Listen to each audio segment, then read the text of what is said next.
Crime and Punishment by Fyodor Dostoevsky, Part 1, Chapter 1. On an exceptionally hot evening early in July, a young man came out of the garret in which he lodged in S Place and walked slowly, as though in hesitation, towards K Bridge. He had successfully avoided meeting his landlady on the staircase. His garret was under the roof of a high 5-storied house and was more like a cupboard than a room.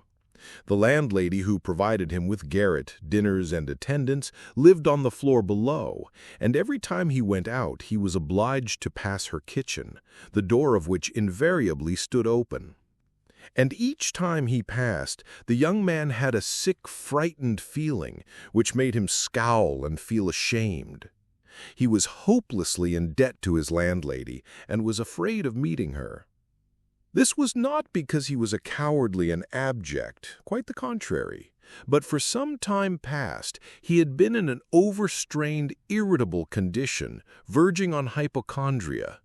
He had become so completely absorbed in himself and isolated from his fellows that he dreaded meeting not only his landlady, but anyone at all. He was crushed by poverty, but the anxieties of his position had of late ceased to weigh upon him. He had given up attending to matters of practical importance. He had lost all desire to do so. Nothing that any landlady could do had a real terror for him. But to be stopped on the stairs, to be forced to listen to her trivial, irrelevant gossip, to pestering demands for payment, threats and complaints, and to rack his brains for excuses, to prevaricate, to lie. No, rather than that, he would creep down the stairs like a cat and slip out unseen. This evening, however, on coming out into the street, he became acutely aware of his fears. "I want to attempt a thing like that, and am frightened by these trifles," he thought with an odd smile. Yes, all is in a man's hands, and he lets it all slip from cowardice. That's an axiom. It would be interesting to know what it is men are most afraid of. Taking a new step, uttering a new word is what they fear most. But I am talking too much. It is because I chatter that I do nothing. Or perhaps it is that I chatter because I do nothing. I have learned to chatter this last month, lying for days together in my den thinking of Jack the Giant Killer. Why am I going there now? Am I capable of that? Is that serious? It is not serious at all. It's simply a fantasy to amuse myself, a plaything. Yes, maybe it is a plaything. The heat in the street was terrible, and the airlessness, the bustle and the plaster, scaffolding, bricks and dust all about him, and that special Petersburg stench, so familiar to all who are unable to get out of town in summer, all worked painfully upon the young man's already overwrought nerves. The insufferable stench from the pot-houses, which are particularly numerous in that part of the town, and the drunken men whom he met continually, although it was a working day, completed the revolting misery of the picture. An expression of the profoundest disgust gleamed for a moment in the young man's refined face. He was, by the way, exceptionally handsome, above the average in height, slim, well-built, with beautiful dark eyes and dark brown hair. Soon he sank into deep thought, or, more accurately speaking, into a complete blankness of mind. He walked along not observing what was about him, and not caring to observe it. From time to time he would mutter something, from the habit of talking to himself, to which he had just confessed. At these moments he would become conscious that his ideas were sometimes in a tangle, and that he was very weak. For 2 days he had scarcely tasted food. He was so badly dressed that even a man accustomed to shabbiness would have been ashamed to be seen in the street in such rags. In that quarter of the town, however, scarcely any shortcoming in dress would have created surprise. Owing to the proximity of the Haymarket, the number of establishments of bad character, the preponderance of the trading and working-class population crowded in these streets and alleys in the heart of Petersburg, types so various were to be seen in the streets that no figure, however queer, would have caused surprise. But there was such accumulated bitterness and contempt in the young man's heart that in spite of all the fastidiousness of youth, he minded his rags least of all in the street. It was a different matter when he met with acquaintances or with former fellow students, whom he indeed disliked meeting at any time. And yet when a drunken man, who for some unknown reason was being taken somewhere in a huge wagon dragged by a heavy dray horse, suddenly shouted at him as he drove past, "Hey there, German hatter!" bawling at the top of his voice and pointing at him, the young man stopped suddenly and clutched tremulously at his hat. It was a tall, round hat from Zimmermann's, but completely worn out, rusty with age, all torn and bespattered, brimless, and bent on one side in a most unseemly fashion. Not shame, but quite another feeling, akin to terror, had overtaken him. "I knew it," he muttered in confusion. "I thought so. That's the worst of all. Why, a stupid thing like this, the most trivial detail, might spoil the whole plan. Yes, my hat is too noticeable. It looks absurd, and that makes it noticeable. With my rags I ought to wear a cap, any sort of old pancake, but not this grotesque thing. Nobody wears such a hat. It would be noticed a mile off. It would be remembered. What matters is that people would remember it, and that would give them a clue.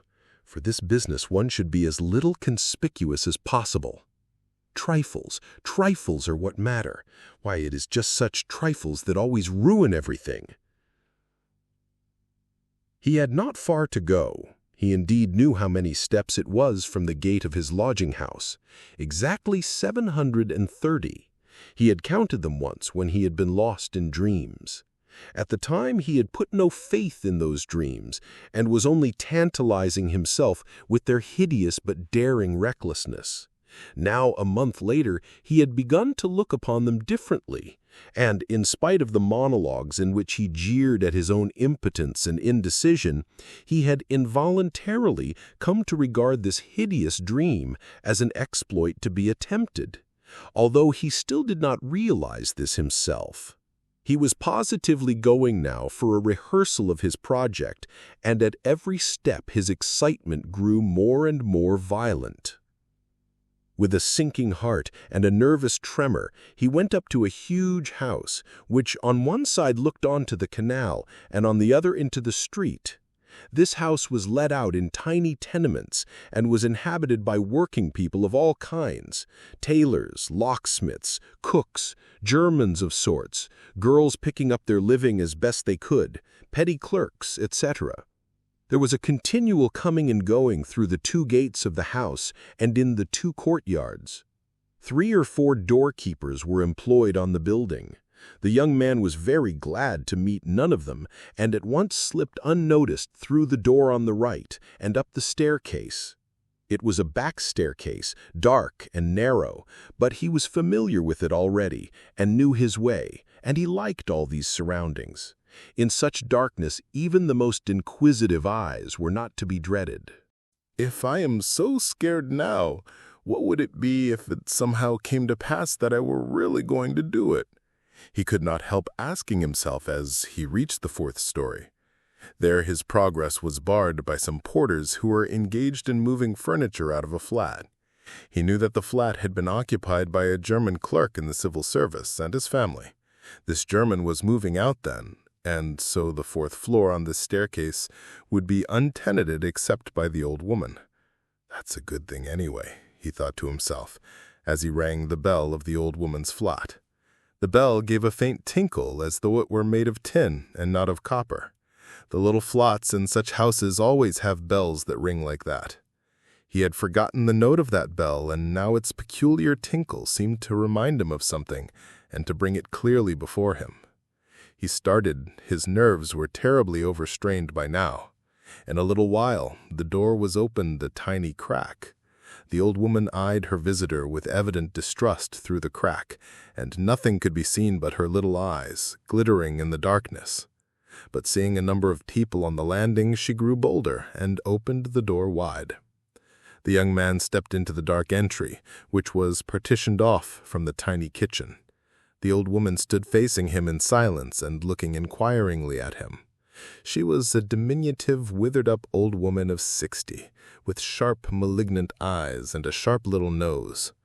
Her colorless, somewhat grizzled hair was thickly smeared with oil, and she wore no kerchief over it. Round her thin, long neck, which looked like a hen's leg, was knotted some sort of flannel rag, and, in spite of the heat, there hung, flapping on her shoulders, a mangy fur cape, yellow with age. The old woman coughed and groaned at every instant. The young man must have looked at her with a rather peculiar expression, for a gleam of mistrust came into her eyes again. "Raskolnikov, a student, came here a month ago." The young man made haste to mutter, with a half-bow, remembering that he ought to be more polite.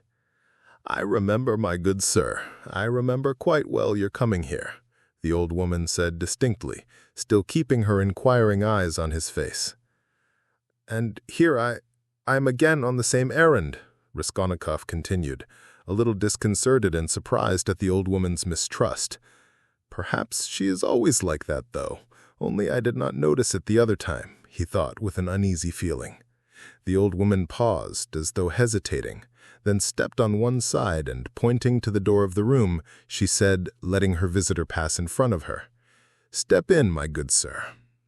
The little room into which the young man walked, with yellow paper on the walls, geraniums and muslin curtains in the windows, was brightly lit up at that moment by the setting sun.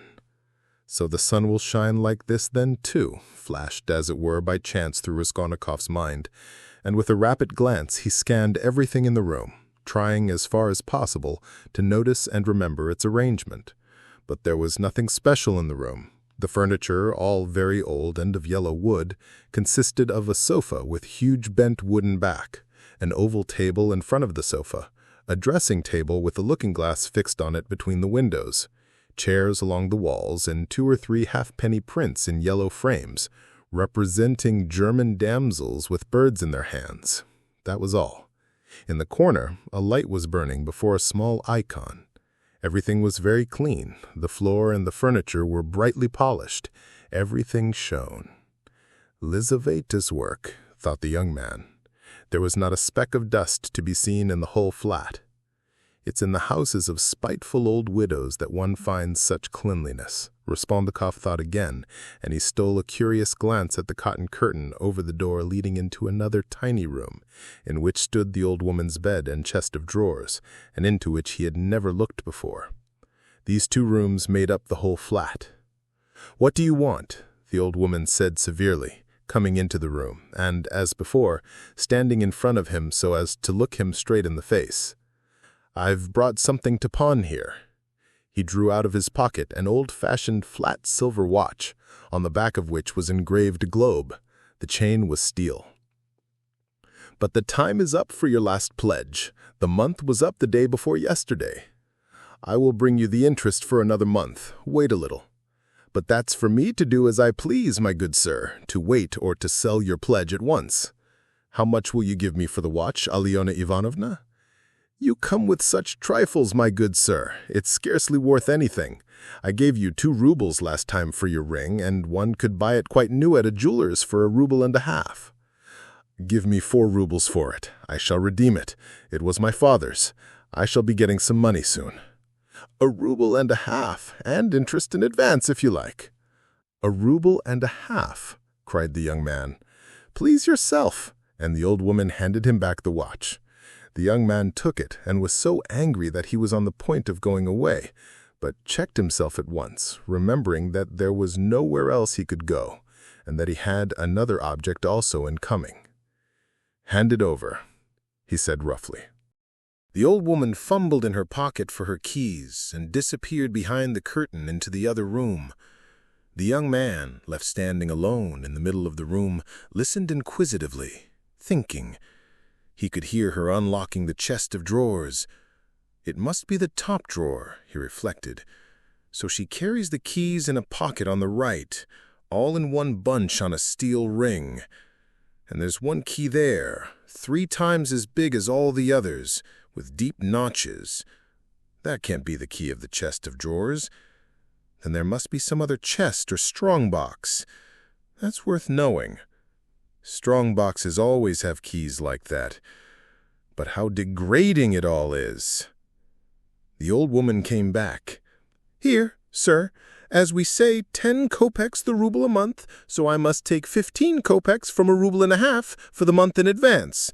But for the 2 rubles I lent you before, you owe me now 20 kopecks on the same reckoning in advance. That makes 35 kopecks altogether.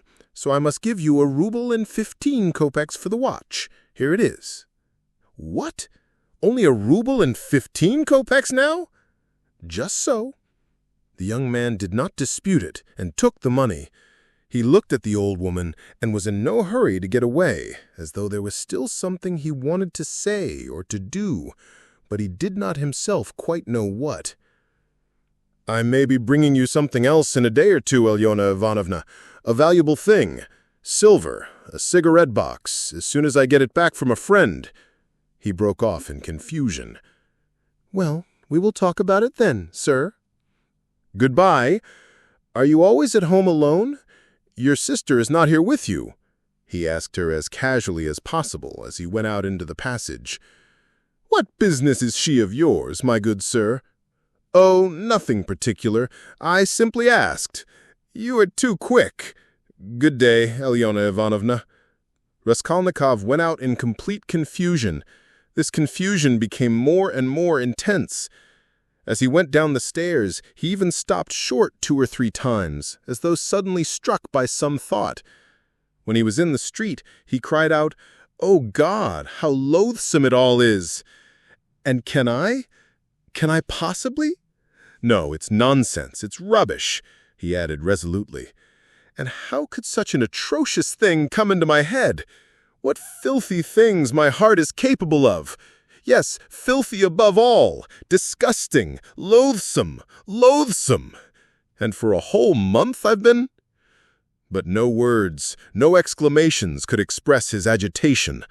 The feeling of intense repulsion which had begun to oppress and torture his heart while he was on his way to the old woman had by now reached such a pitch and had taken such a definite form that he did not know what to do with himself to escape from his wretchedness.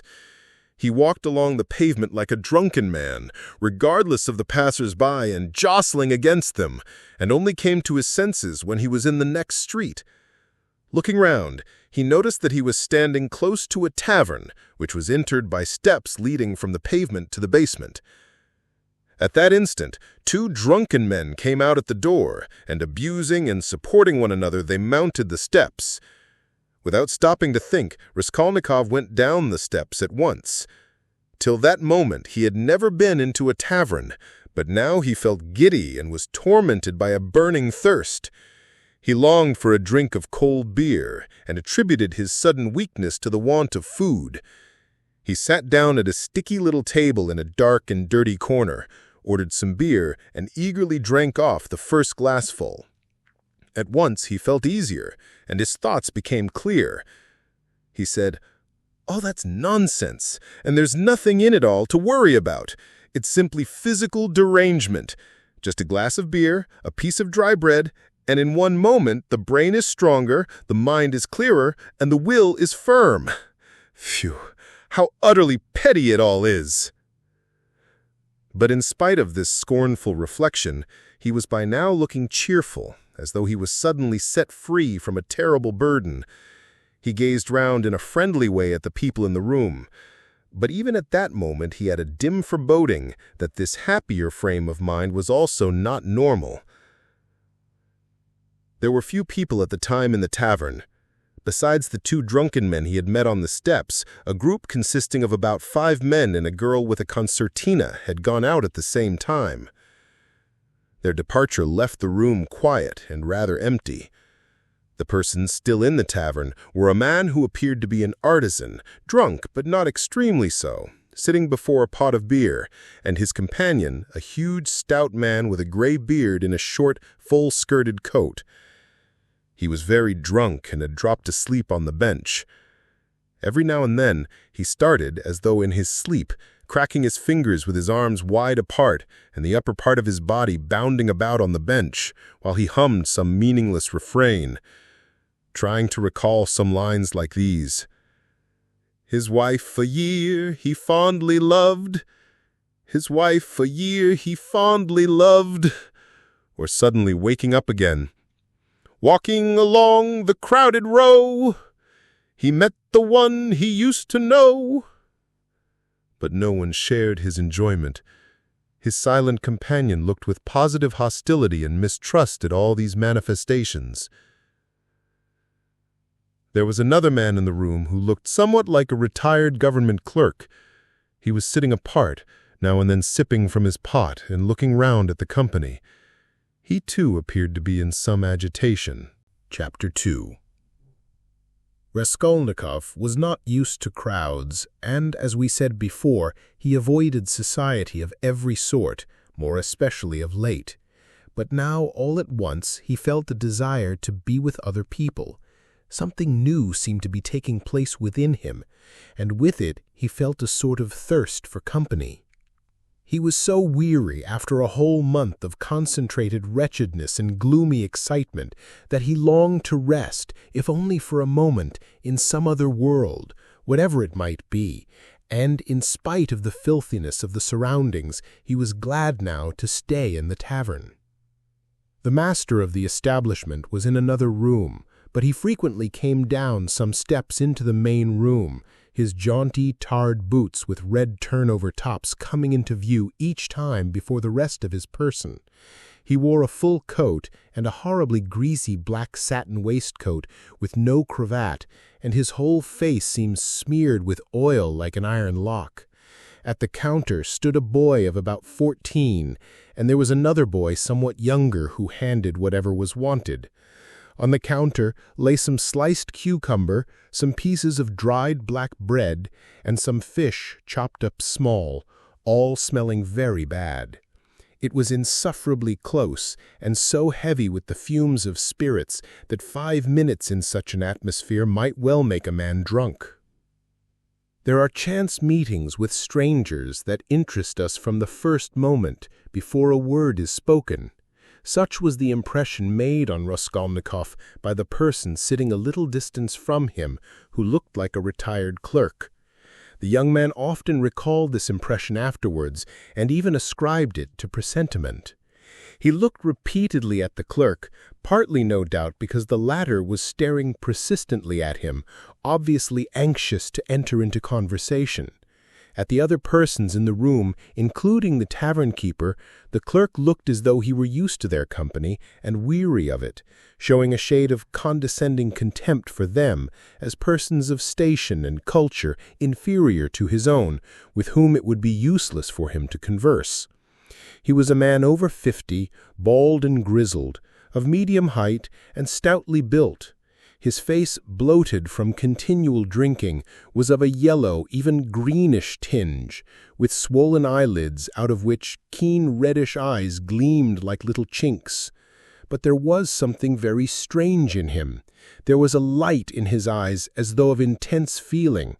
Perhaps there were even thought and intelligence, but at the same time there was a gleam of something like madness. He was wearing an old and hopelessly ragged black dress coat, with all its buttons missing except one, and that one he had buttoned, evidently clinging to this last trace of respectability.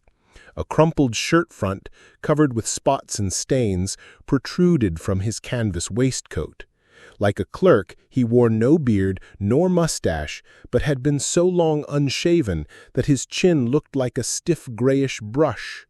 And there was something respectable and like an official about his manner, too. But he was restless. He ruffled up his hair and, from time to time, let his head drop into his hands dejectedly, resting his ragged elbows on the stained and sticky table. At last he looked straight at Raskolnikov and said loudly and resolutely, May I venture, honored sir, to engage you in polite conversation? Forasmuch as though your exterior would not command respect, my experience admonishes me that you are a man of education and not accustomed to drinking. I have always respected education when in conjunction with genuine sentiments, and I am besides a titular counselor in rank. Marmeladov, such is my name, titular counselor. I make bold to inquire, have you been in the service?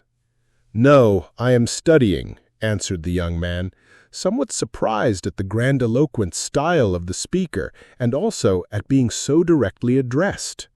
In spite of the momentary desire he had just been feeling for company of any sort, on being actually spoken to, he felt immediately his habitual irritable and uneasy aversion for any stranger who approached or attempted to approach him.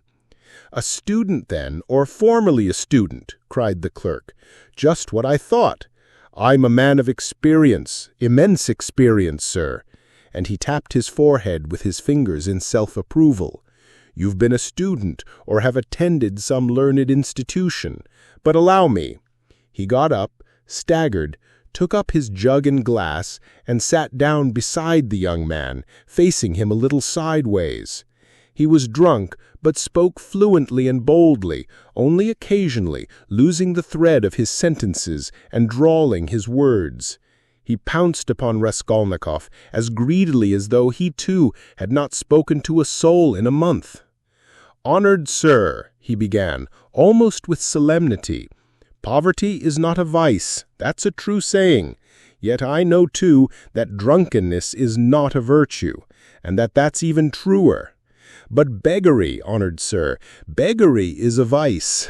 In poverty you may still retain your innate nobility of soul, but in beggary, never, no one.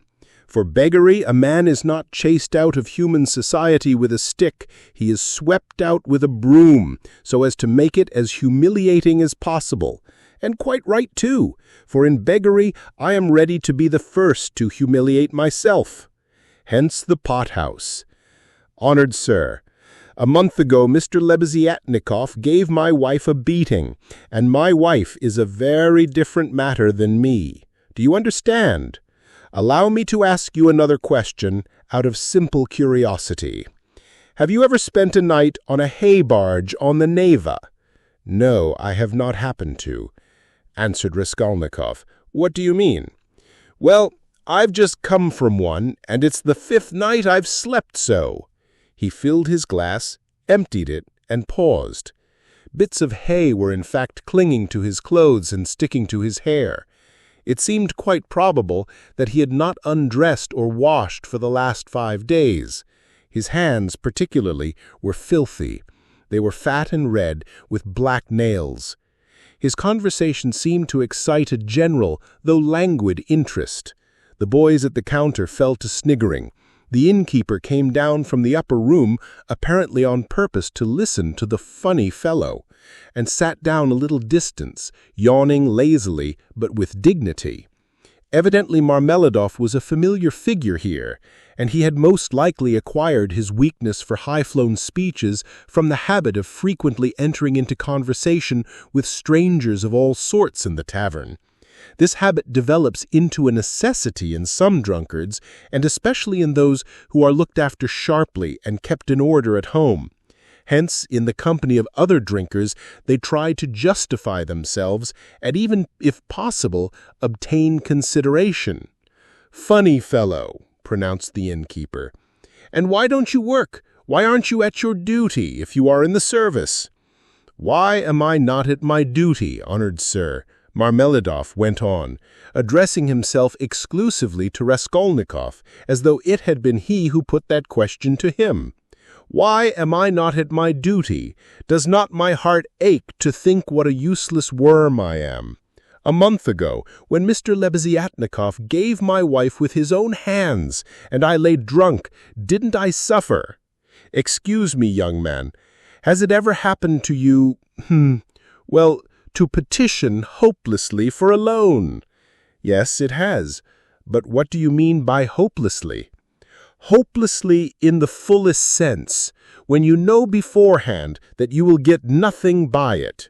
You know, for instance, beforehand, with positive certainty, that this man, this most reputable and exemplary citizen, will on no consideration give you money. And indeed, I ask you, why should he give it to me? For he knows, of course, that I shan't pay it back. From compassion? But Mr. Lebeziatnikov, who keeps up with modern ideas, explained the other day that compassion is forbidden nowadays by science itself, and that that's what is done now in England, where there is political economy. Why, I ask you, should he give it to me? And yet, though I know beforehand that he won't, I set off to him. And why do you go? Well, when one has no one, nowhere else one can go. For since every man must have somewhere to go, since there are times when one absolutely must go somewhere. When my own daughter first went out with a yellow ticket, I had to go, for my daughter has a yellow passport, he added in parentheses, looking with some unease at the young man. No matter, sir, no matter, he went on hurriedly and with apparent composure, when both the boys at the counter guffawed and even the innkeeper smiled. No matter, I am not confounded by the wagging of their heads, for everyone knows everything about it already, and all that is secret is made open. I accept it all, not with contempt, but with humility. So be it, so be it. Behold the man. Excuse me, young man, can you, no, to put it more strongly and more distinctly, not can you, but dare you, looking upon me, assert that I am not a pig? The young man did not answer a word. Well, the orator began again stolidly and with even increased dignity, after waiting for the laughter in the room to subside. Well, so be it. I am a pig, but she is a lady. I have the semblance of a beast, but Katerina Ivanovna, my spouse, is a person of education and an officer's daughter. Granted, I am a scoundrel, but she is a woman of noble heart, full of sentiments refined by education. And yet, oh, if only she felt for me.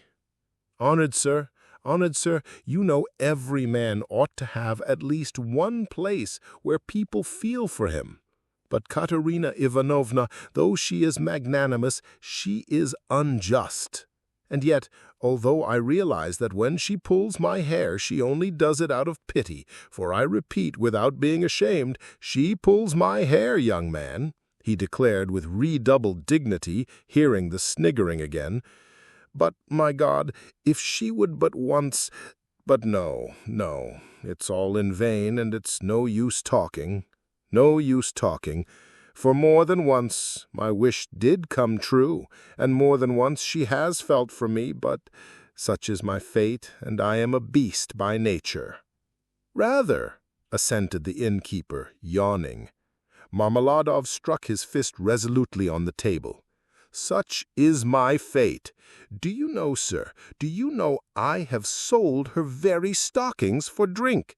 Not her shoes, that would be more or less in the order of things, but her stockings. Her stockings I have sold for drink. Her mohair shawl I sold for drink, a present to her long ago, her own property, not mine. And we live in a cold room, and she caught cold this winter, and has begun coughing and spitting blood too. We have 3 little children, and Katerina Ivanovna is at work from morning till night. She's scrubbing and cleaning and washing the children, for she's been used to cleanliness from a child. But her chest is weak, and she has a tendency to consumption, and I feel it. Do you suppose I don't feel it?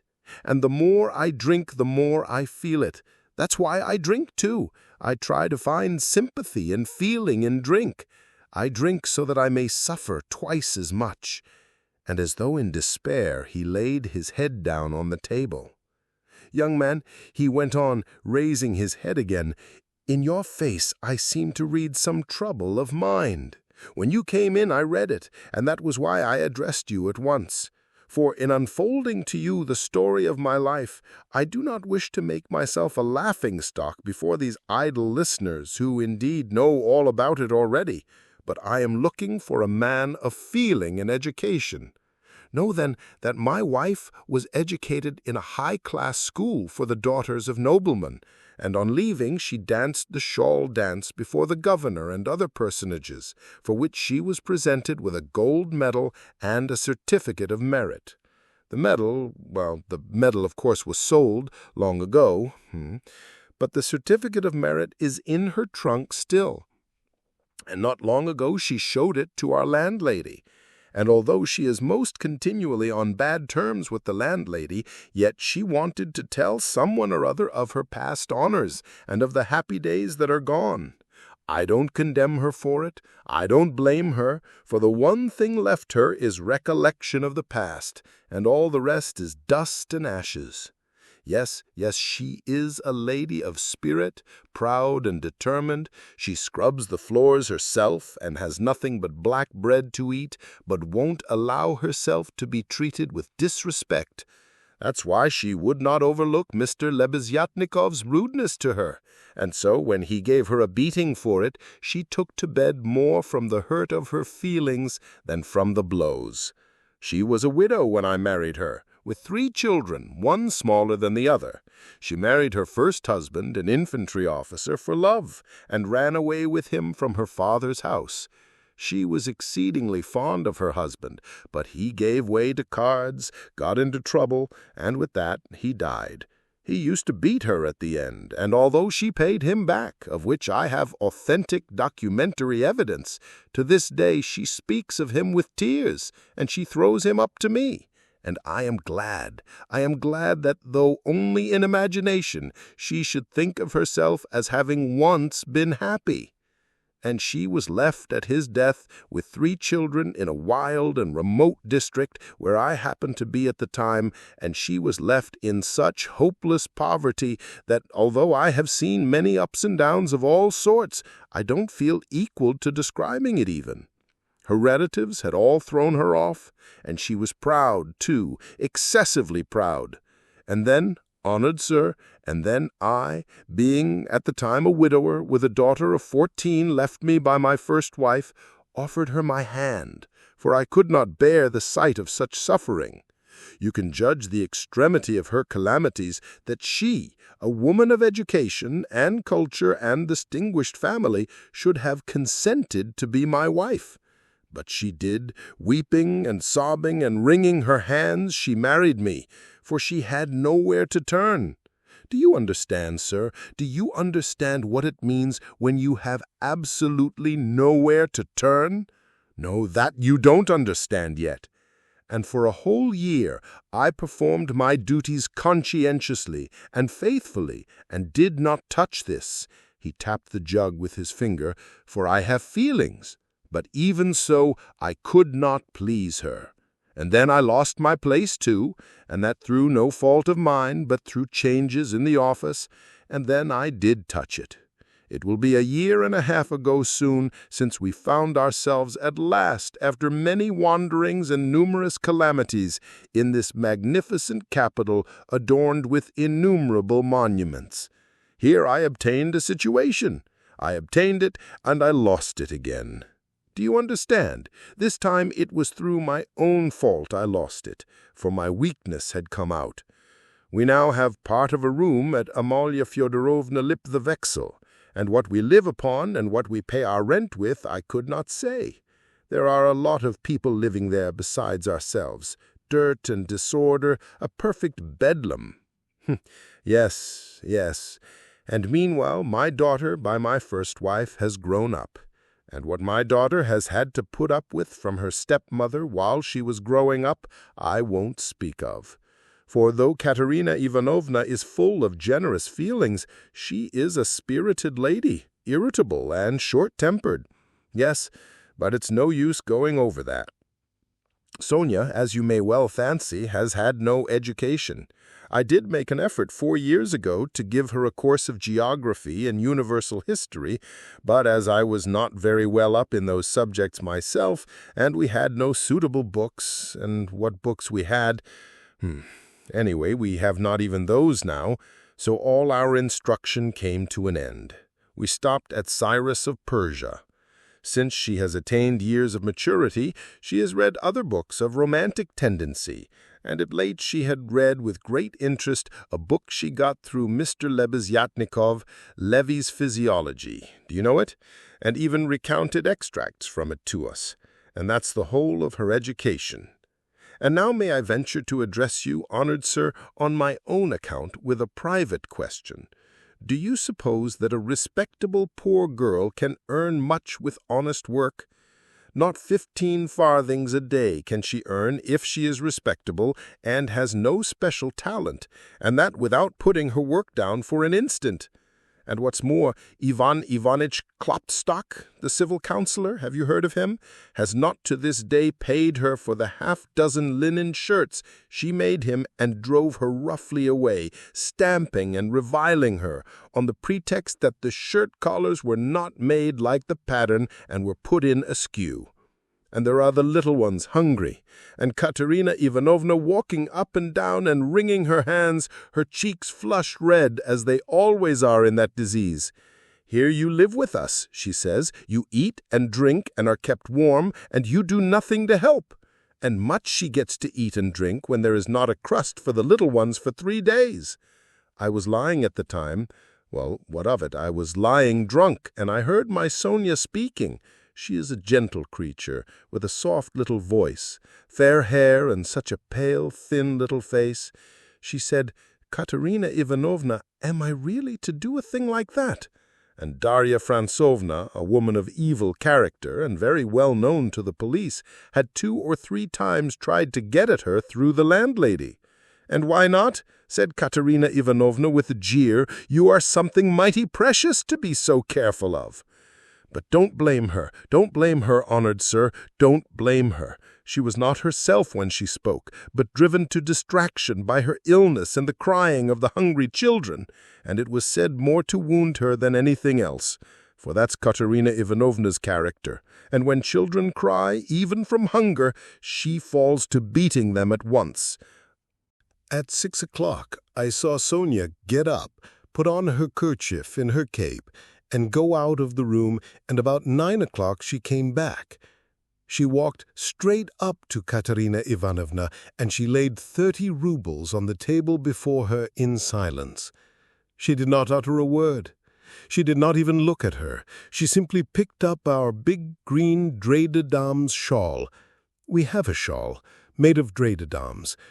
Put it over her head and face, and lay down on the bed with her face to the wall.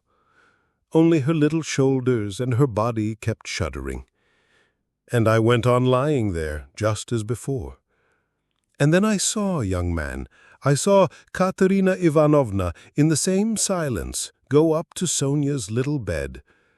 She was on her knees all the evening, kissing Sonia's feet, and would not get up. And then they both fell asleep in each other's arms. Together. Yes, and I lay drunk. Marmeladov stopped short, as though his voice had failed him. Then he hurriedly filled his glass, drank, and cleared his throat.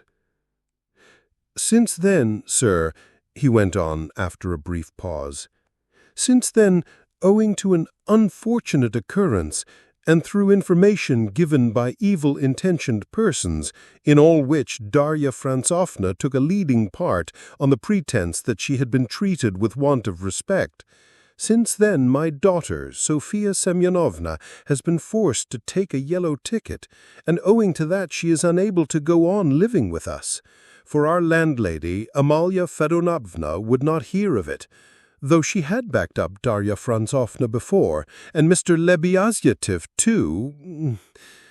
All the trouble between him and Katerina Ivanovna was on Sonia's account, At first he was for making up to Sonia himself, and then all of a sudden he stood on his dignity. "How," said he, "can a highly educated man like me live in the same rooms with a girl like that?" And Katerina Ivanovna would not let it pass. She stood up for her. And so that's how it happened. And Sonia comes to us now mostly after dark.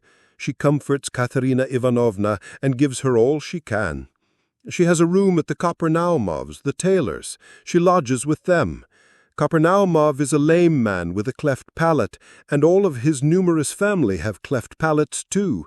And his wife too has a cleft palate. They all live in one room, but Sonia has her own, partitioned off. Yes, very poor people, and all with cleft palates. Yes. Then I got up in the morning, and put on my rags, lifted up my hands to heaven, and set off to His Excellency Ivan Afanasyevitch. His Excellency Ivan Afanasyevitch. Do you know him? No? Well, then it's a man of God you don't know. He is wax before the face of the Lord, as if wax melteth. His eyes were dim when he heard my story. "Marmeladov, once already you have deceived my expectations. I'll take you once more on my own responsibility." That's what he said. "Remember," he said, "and now you can go." I kissed the dust at his feet, in thought only, for in reality he would not have allowed me to do it, being a statesman and a man of modern political and enlightened ideas.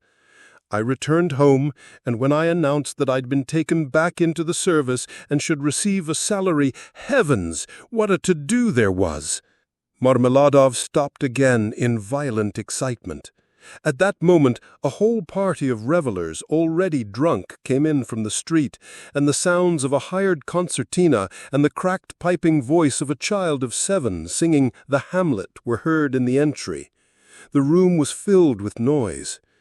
The tavern keeper and the boys were busy with the newcomers. Marmeladov, paying no attention to the new arrivals, continued his story. He appeared by now to be extremely weak, but as he became more and more drunk, he became more and more talkative. The recollection of his recent success in getting the situation seemed to revive him, and was positively reflected in a sort of radiance on his face. Raskolnikov listened attentively. "That was 5 weeks ago, sir. Yes.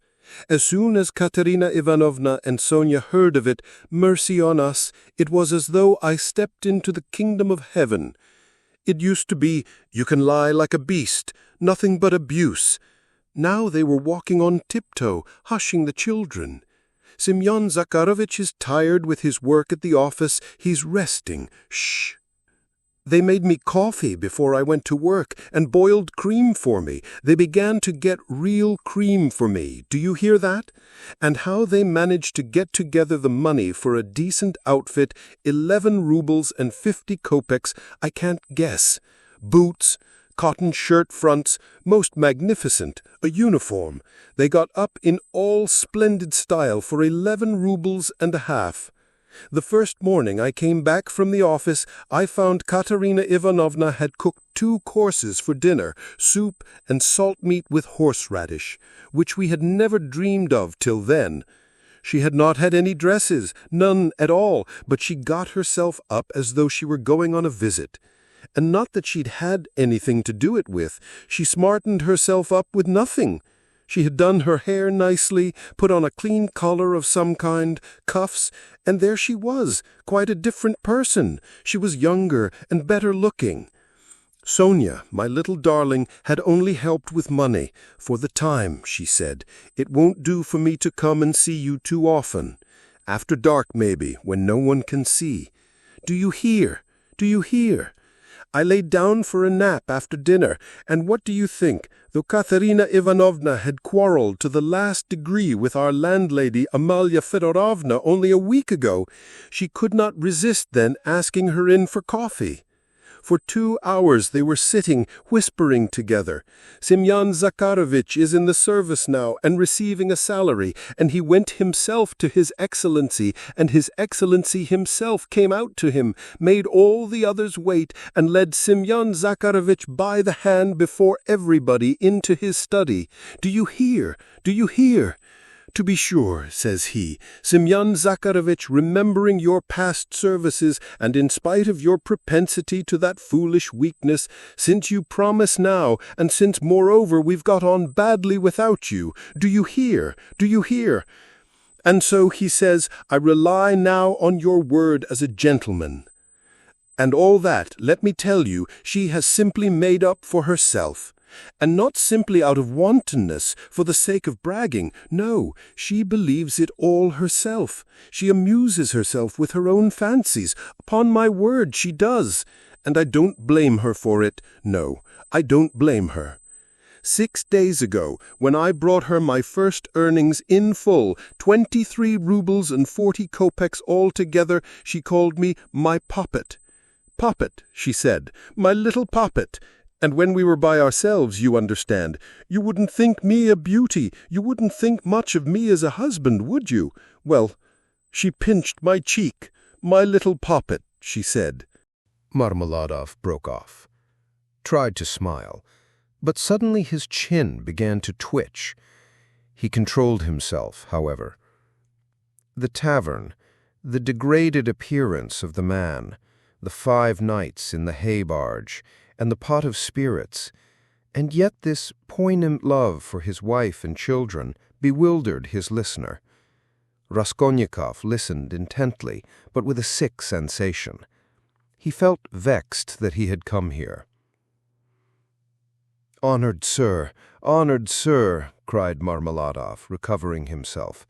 Oh, sir, perhaps all this seems a laughing matter to you, as it does to others, and perhaps I am only worrying you with the stupidity of all the trivial details of my home life, but it is not a laughing matter to me, for I can feel it all. And the whole of that heavenly day of my life, and the whole of that evening I passed in fleeting dreams of how I would arrange it all, and how I would dress all the children, and how I should give her rest, and how I should rescue my own daughter from dishonor, and restore her to the bosom of her family, and a great deal more. Quite excusable, sir. Well, then, sir—" Marmeladov suddenly gave a sort of start, raised his head, and gazed intently at his listener. "Well, on the very next day after all those dreams, that is to say, exactly 5 days ago, in the evening, by a cunning trick like a thief in the night, I stole from Katerina Ivanovna the key of her box, took out what was left of my earnings. How much it was I have forgotten. And now look at me, all of you. It's the 5th day since I left home, and they are looking for me there, and it's the end of my employment, and my uniform is lying in a tavern on the Egyptian bridge. I exchanged it for the garments I have on, and it's the end of everything." Marmeladov struck his forehead with his fist, clenched his teeth, closed his eyes, and leaned heavily with his elbow on the table. But a minute later, his face suddenly changed, and with a certain assumed slyness and affectation of bravado, he glanced at Raskolnikov, laughed, and said, "This morning I went to see Sonia. I went to ask her for a pick-me-up." "You don't say she gave it to you," cried one of the newcomers. He shouted the words and went off into a guffaw. "This very quart was bought with her money," Marmeladov declared, addressing himself exclusively to Raskolnikov. 30 kopecks she gave me with her own hands, her last, all she had, as I saw. She said nothing. She only looked at me without a word. Not on earth, but up yonder, they grieve over men. They weep, but they don't blame them. They don't blame them. But it hurts more. It hurts more when they don't blame. 30 kopecks, yes. And maybe she needs them now, eh? What do you think, my dear sir? For now she's got to keep up her appearance. It costs money, that smartness, that special smartness, you know. Do you understand? And there's pomatum, too. You see, she must have things. Petticoats, starched ones, shoes, too, real jaunty ones to show off her foot when she has to step over a puddle. Do you understand, sir? Do you understand what all that smartness means? And here I, her own father, here I took 30 kopecks of that money for a drink, and I am drinking it, and I have already drunk it. Come, who will pity a man like me, eh? Are you sorry for me, sir, or not? Tell me, sir, are you sorry or not? He would have filled his glass, but there was no drink left. The pot was empty. "What are you to be pitied for?" shouted the tavern keeper, who was again near them. Shouts of laughter and even oaths followed. The laughter and the oaths came from those who were listening and also from those who had not heard anything, but simply were looking at the figure of the discharged government clerk. "To be pitied! Why am I to be pitied?" Marmeladov suddenly declaimed, standing up with his arm outstretched, as though he had only been waiting for that question. "Why am I to be pitied, you say? Yes, there's nothing to pity me for. I ought to be crucified on a cross, not pitied. Crucify me, O judge, crucify me, but pity me, and then I will go of myself to be crucified. For it's not merrymaking I seek, but tears and tribulation, and I've found it, and I have tasted it. But he will pity us who has had pity on all men, who has understood all men and all things. He is the one. He too is the judge. He will come in that day, and he will ask, where is the daughter who gave herself for her cross, consumptive stepmother, and for the little children of another? Where is the daughter who had pity upon the filthy drunkard, her earthly father, undismayed by his bestiality? And he will say, Come to me, I have already forgiven thee once. I have forgiven thee once. Thy sins, which are many, are forgiven thee, for thou hast loved much. And he will forgive my Sonia. He will forgive, I know it. I felt it in my heart when I was with her just now. And he will judge and forgive all, the good and the evil, the wise and the meek. And when he has done with all of them, then he will summon us. You too come forth, he will say. Come forth, you drunkards. Come forth, you weak ones. Come forth, you children of shame. And we shall all come forth, without shame, and shall stand before him.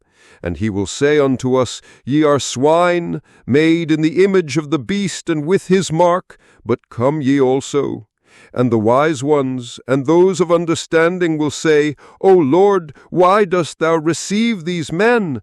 And he will say, This is why I receive them, O ye wise. This is why I receive them, O ye of understanding, that none of them believed themselves to be worthy of this. And he will hold out his hands to us, and we shall fall down before him, and we shall weep, and we shall understand all things. Then we shall understand all, and all will understand. Katerina Ivanovna even, she will understand. Lord, thy kingdom come. And he sank down on the bench exhausted and helpless, looking at no one, apparently oblivious of his surroundings, and plunged in deep thought. His words had created a certain impression. There was a moment of silence. But soon laughter and oaths were heard again. That's his notion. Talked himself silly. A fine clerk he is, and so on, and so on. Let us go, sir, Marmeladov said all at once, raising his head and addressing Raskolnikov. Come along with me. Kozel's house, looking into the yard. I'm going to Katerina Ivanovna. Time I did. Raskolnikov had for some time been wanting to go, and he had meant to help him. Marmeladov was much unsteadier on his legs than in his speech, and leaned heavily on the young man. They had 200 or 300 paces to go. The drunken man was more and more overcome by dismay and confusion as they drew nearer the house. "It's not Katerina Ivanovna I'm afraid of now," he muttered in agitation, "and that she will begin pulling my hair. What does my hair matter? Bother my hair, that's what I say.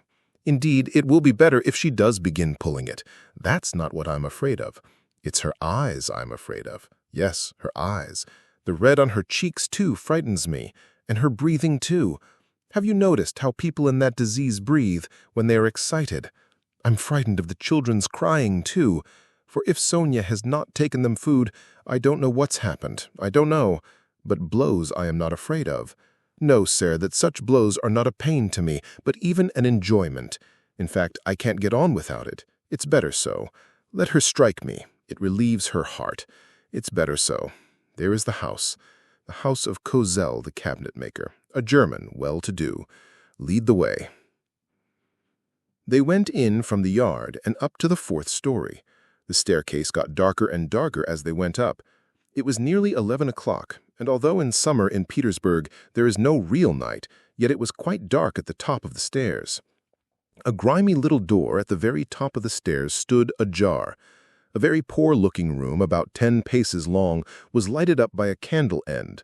The whole of it was visible from the entrance. It was all in disorder, littered up with rags of all sorts, especially children's garments.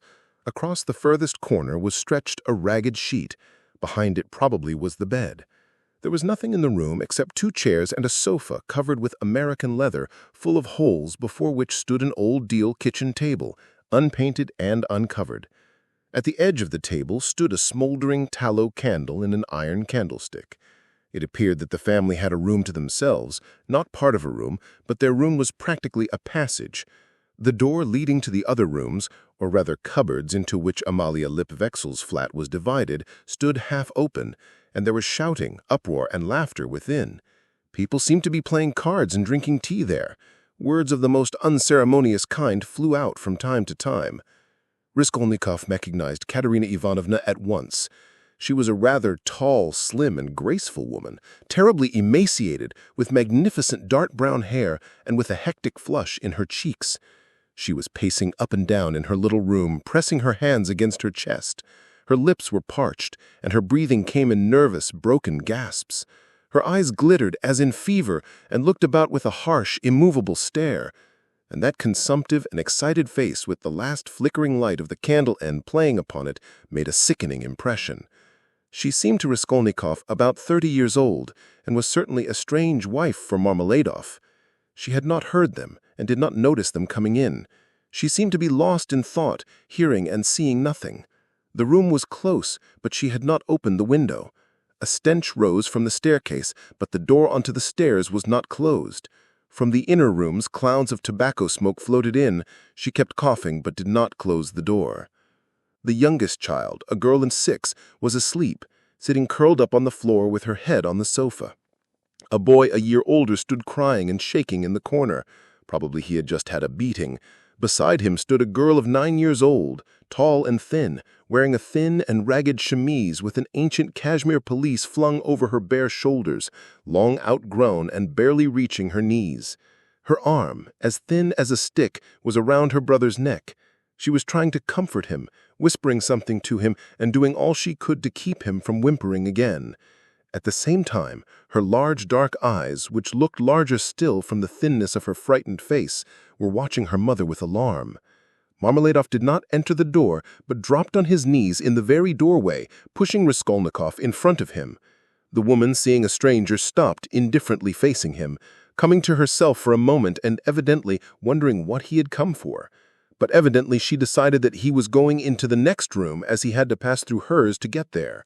Taking no further notice of him, she walked towards the outer door to close it and uttered a sudden scream on seeing her husband on his knees in the doorway. "Ah!" she cried out in a frenzy. "He has come back! The criminal! The monster! And where is the money? What's in your pocket? Show me! And your clothes are all different! Where is your clothes? Where is the money? Speak!" And she fell to searching him. Marmeladov submissively and obediently held up both arms to facilitate the search.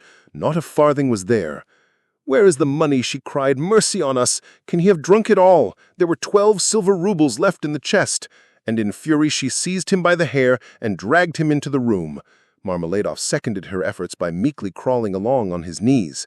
"And this is a consolation to me. This does not hurt me, but is a positive consolation, honored sir," he called out, shaken to and fro by his hair, and even once striking the ground with his forehead.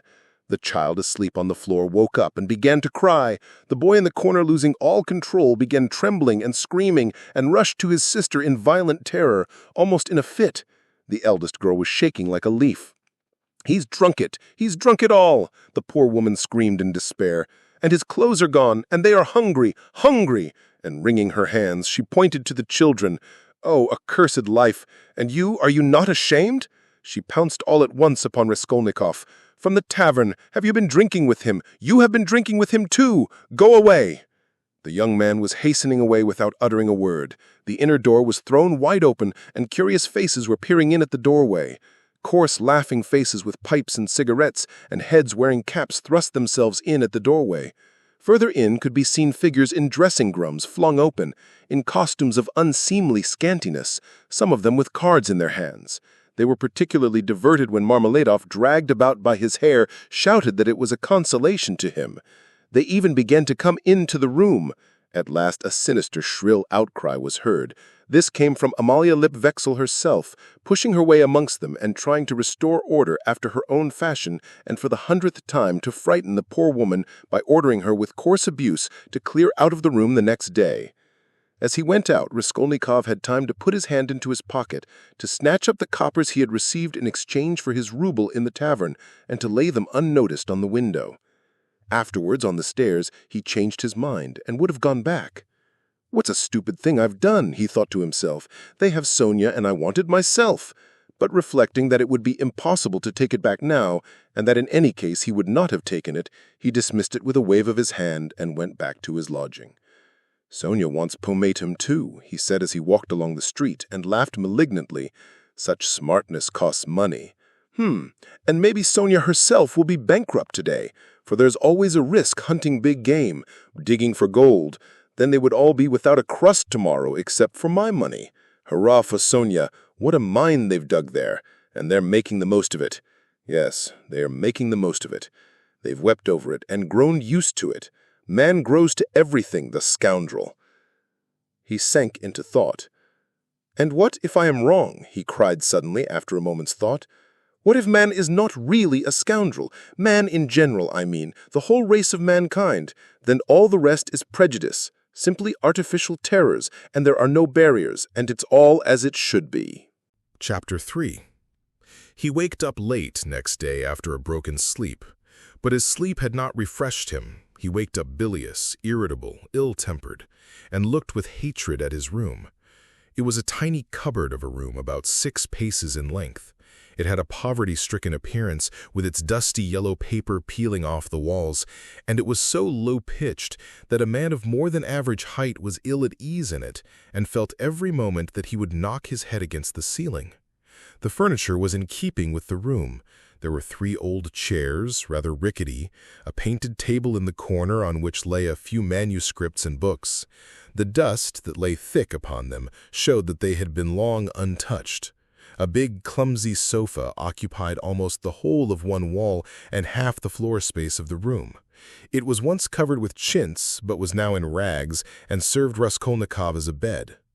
Often he went to sleep on it, as he was, without undressing, without sheets, wrapped in his old student's overcoat, with his head on one little pillow, under which he heaped up all the linen he had, clean and dirty, by way of a bolster.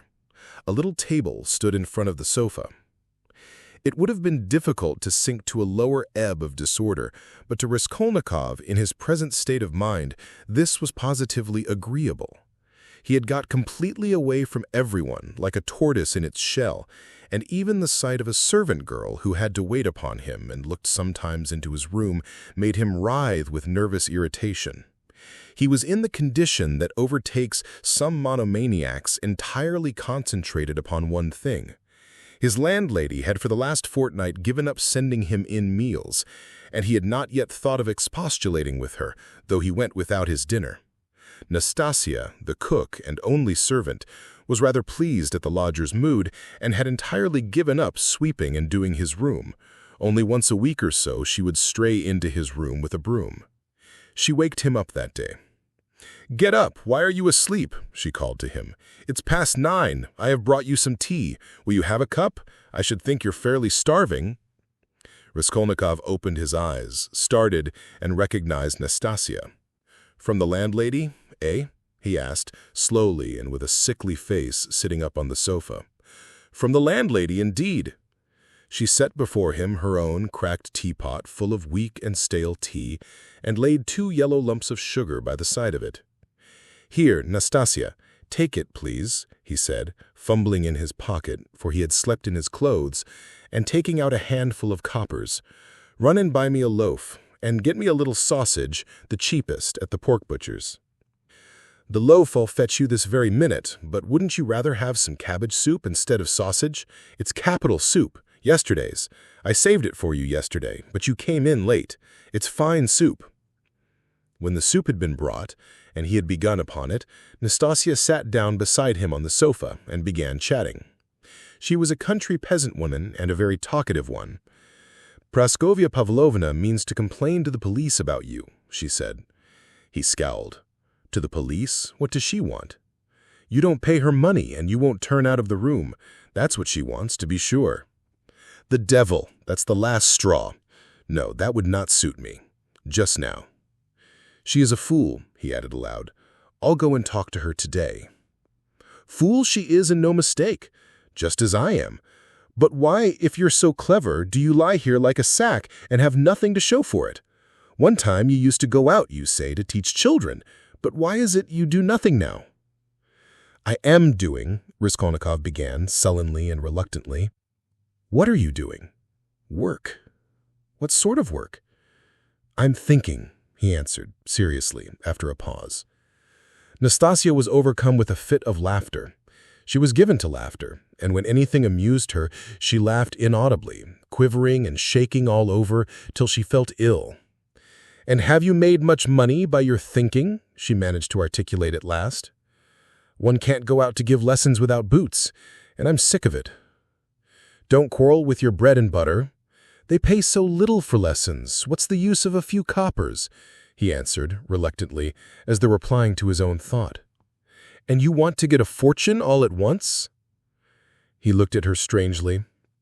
"Yes, I want a fortune," he answered firmly after a brief pause. "Don't be in such a hurry. You quite frighten me. Shall I get you the loaf or not?" "As you please." "Oh, I forgot. A letter came for you yesterday when you were out." "A letter? For me? From who?"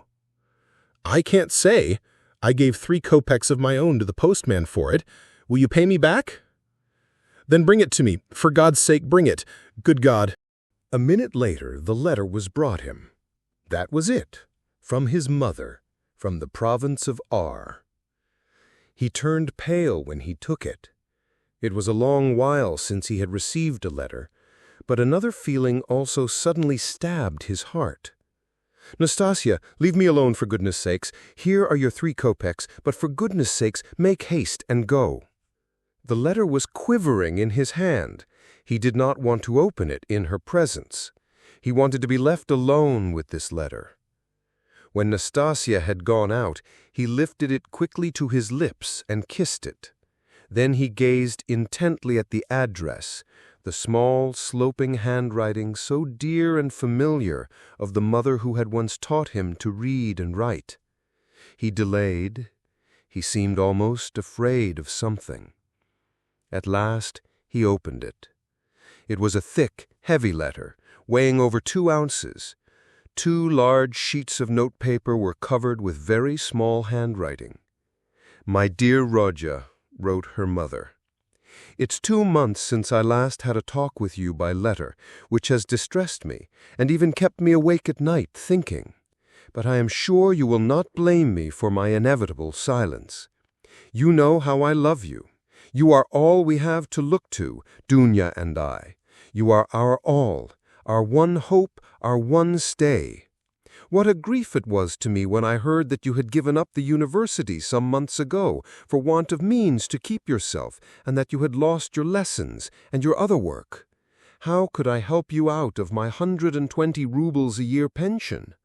The 15 rubles I sent you 4 months ago I borrowed, as you know, on security of my pension from Vasily Ivanovich Varushin, a merchant of this town. He is a kind-hearted man and was a friend of your father's too. But having given him the right to receive the pension, I had to wait till the debt was paid off, and that is only just done, so that I've been unable to send you anything all this time. But now, thank God, I believe I shall be able to send you something more, and in fact we may congratulate ourselves on our good fortune now, of which I hasten to inform you. In the first place, would you have guessed, dear Rodya, that your sister has been living with me for the last 6 weeks, and we shall not be separated in the future? Thank God her sufferings are over. But I will tell you everything in order, so that you may know just how everything has happened, and all that we have hitherto concealed from you. When you wrote to me 2 months ago that you heard the Dunya had a great deal to put up with in the Svidrigailov's house, when you wrote that and asked me to tell you all about it, what could I write an answer to you? If I had written the whole truth to you, I dare say you would have thrown up everything and come to us even if you had to walk all the way, for I know your character and your feelings, and you would not let your sister be insulted. I was in despair myself, but what could I do? And besides, I did not know the whole truth myself then. What made it all so difficult was that Dunya received 100 rubles in advance when she took the place as governess in their family, on condition of part of her salary being deducted every month, and so it was impossible to throw up the situation without repaying the debt. This sum, now I can explain it all to you, my precious Rodya, she took chiefly in order to send you 60 rubles, which you needed so terribly then, and which you received from us last year. We deceived you then, writing that this money came from Dunya's savings, but that was not so. And now I tell you all about it, because thank God things have suddenly changed for the better, and that you may know how Dunya loves you, and what a heart she has. At first, indeed, Mr. Svidrigailov treated her very rudely and used to make disrespectful and jeering remarks at table. But I don't want to go into all those painful details so as not to worry you for nothing when it is now all over. In short, in spite of the kind and generous behavior of Marfa Petrovna, Mr. Svidrigailov's wife, and all the rest of the household, Dunya had a very hard time. Especially when Mr. Svidrigailov, relapsing into his old regimental habits, was under the influence of Bacchus. And how do you think it was all explained later on? Would you believe that the crazy fellow had conceived a passion for Dunya from the beginning, but had concealed it under a show of rudeness and contempt?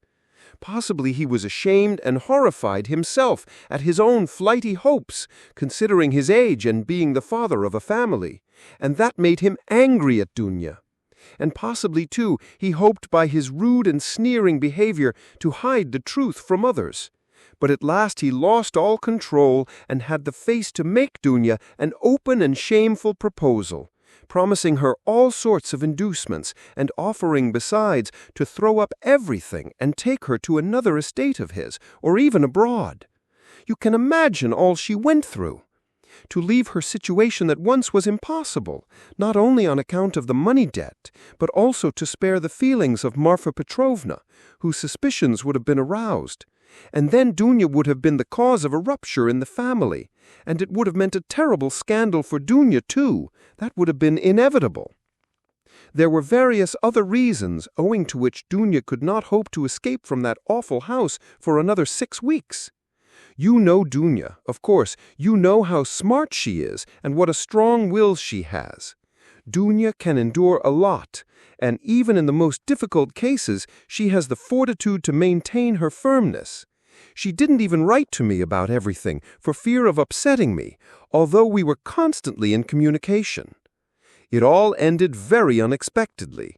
Marfa Petrovna accidentally overheard her husband imploring Dunya in the garden, and putting quite the wrong interpretation on the position, threw the blame upon her, believing her to be the cause of it all. An awful scene took place between them on the spot in the garden. Marfa Petrovna went so far as to strike Dunya, refused to hear anything, and was shouting at her for a whole hour, and then gave orders that Dunya should be packed off at once to me in a plain peasant's cart, into which they flung all her things, her linen and her clothes, all pell-mell, without folding it and packing it. And a heavy shower of rain came on, too. And Dunya, insulted and put to shame, had to drive with a peasant in an open cart all the 17 versts into town. Just think now, what answer could I have sent to the letter I received from you 2 months ago, and what could I have written? I was in despair. I dared not write you the truth, because you would be very unhappy, mortified, and indignant, and yet what could you do? You could only perhaps ruin yourself. And besides, Dunya would not allow it. And fill up my letter with trifles when my heart was so full of sorrow I could not. For a month the town was full of gossip about this scandal, and it came to such a pass that Dunya and I dared not even go to church, on account of the contemptuous looks, whispers, and even remarks made aloud about us. All our acquaintances avoided us. Nobody even bowed to us in the street. And I learned that some shopmen and clerks were intending to insult us in a shameful way, smearing the gates of our house with pitch, so that the landlord began to tell us we must leave. This was all set on foot by Marfa Petrovna, who managed to slander Dunya and throw dirt at her in every family. She knows everyone in the neighborhood, and that month she was continually coming into the town, and as she is rather talkative and fond of gossiping about her family affairs, and particularly of complaining to all and each of her husband, which is not at all right, so in a short time she had spread her story not only in the town, but over the whole surrounding district. It made me ill, but Dunya bore it better than I did, and if only you could have seen how she endured it all and tried to comfort me and cheer me up. She is an angel. But by God's mercy our sufferings were cut short. Mr. Svidrigailov returned to his senses and repented, and probably feeling sorry for Dunya, he laid before Marfa Petrovna a complete and unmistakable proof of Dunya's innocence, in the form of a letter Dunya had been forced to write and give to him before Marfa Petrovna came upon them in the garden. That letter, which remained in Mr. Svidrigailov's hands after her departure, she had written to refuse personal explanations and secret interviews for which he was entreating her. In that letter she reproached him with great heat and indignation for the baseness of his behavior in regard to Marfa Petrovna, reminding him that he was the father and head of a family, and telling him how infamous it was of him to torment and make unhappy a defenseless girl, unhappy enough already. Indeed, dear Rodya, the letter was so nobly and touchingly written that I sobbed when I read it, and to this day I cannot read it without tears. Moreover, the evidence of the servants too cleared Dunya's reputation. They had seen and known much more than Mr. Svidrigailov had himself supposed, as indeed is always the case with servants. Marfa Petrovna was completely taken aback and again crushed, as she said herself to us, but she was completely convinced of Dunya's innocence. The very next day, being Sunday, she went straight to the cathedral, knelt down and prayed with tears to Our Lady to give her strength to bear this new trial and to do her duty. Then she came straight from the cathedral to us, told us the whole story, wept bitterly, and fully penitent, she embraced Dunya and besought her to forgive her. The same morning, without any delay, she went round to all the houses in the town, and everywhere, shedding tears, she asserted in the most flattering terms Dunya's innocence and the nobility of her feelings and her behavior. What was more, she showed and read to everyone the letter in Dunya's own handwriting to Mr. Svidrigailov, and even allowed them to take copies of it, which I must say I think was superfluous. In this way, she was busy for several days in driving about the whole town, because some people had taken offense through precedence having been given to others, and therefore they had to take turns, so that in every house she was expected before she arrived, and everyone knew that on such and such a day Marfa Petrovna would be reading the letter in such and such a place, and people assembled for every reading of it, even many who had heard it several times already, both in their own houses and in other people's. In my opinion, a very great deal of all this was unnecessary, but that's Marfa Petrovna's character.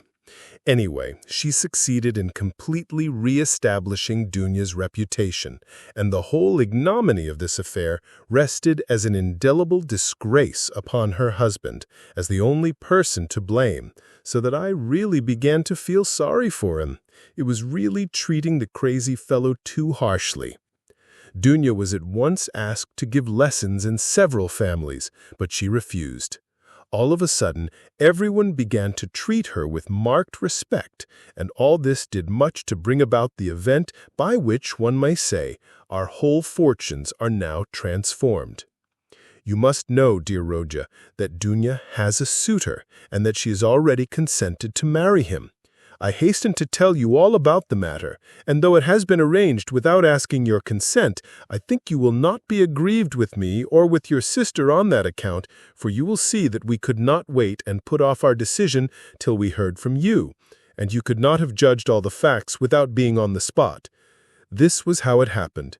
He is already of the rank of a counselor, Pyotr Petrovitch Luzhin, and is distantly related to Marfa Petrovna, who has been very active in bringing the match about.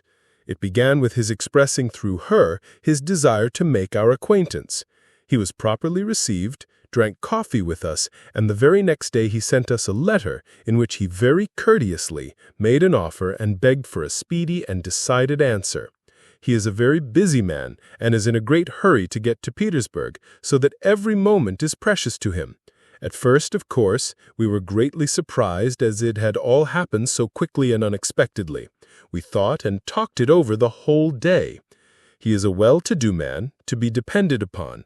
He has 2 posts in the government and has already made his fortune. It is true that he is 45 years old, but he is of a fairly prepossessing appearance and might still be thought attractive by women, and he is altogether a very respectable and presentable man.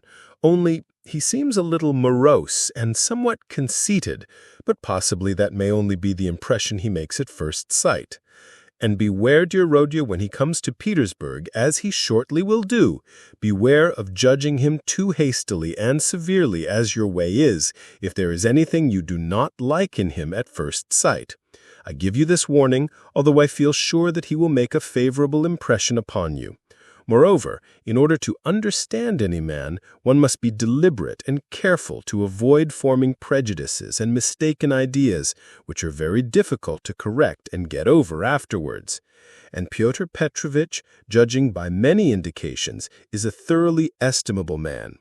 At his first visit, indeed, he told us that he was a practical man, but still he shares, as he expressed it, many of the convictions of our most rising generation, and he is an opponent of all prejudices.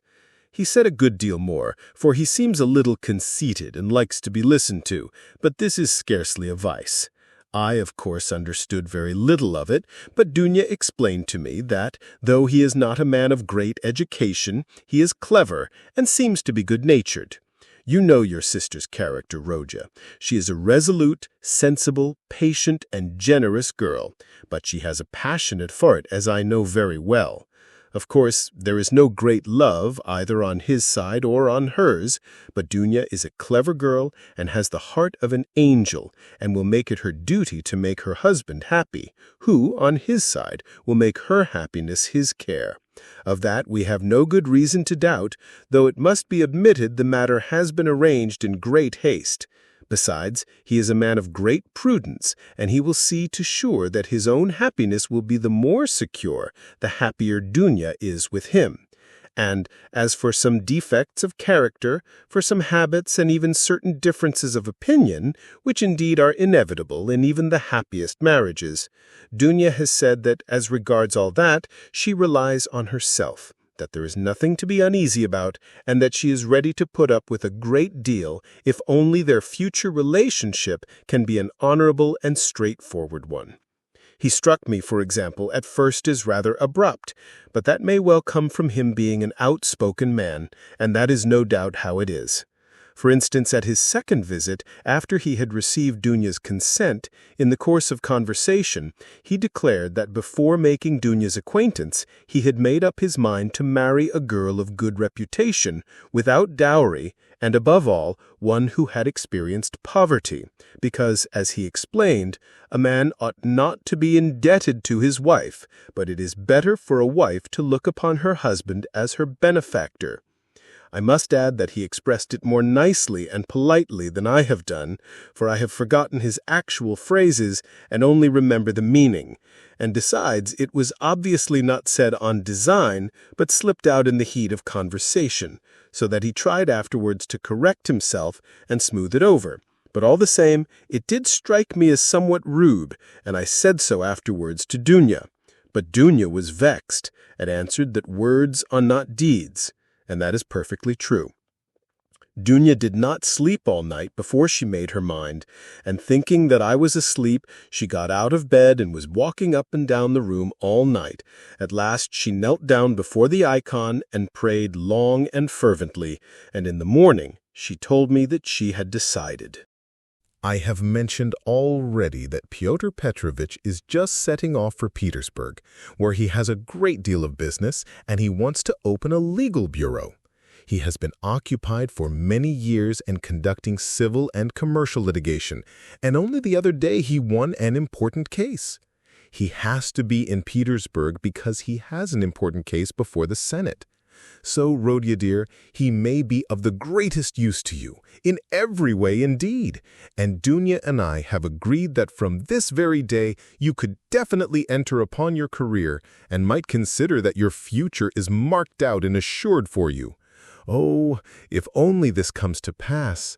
This would be such a benefit that we could only look upon it as a providential blessing. Dunya is dreaming of nothing else. We have even ventured already to drop a few words on the subject to Pyotr Petrovitch. He was cautious in his answer and said that, of course, as he could not get on without a secretary, it would be better to be paying a salary to a relation than to a stranger, if only the former were fitted for the duties, as though there could be doubt of your being fitted. But then he expressed doubts whether your studies at the university would leave you time for work at his office.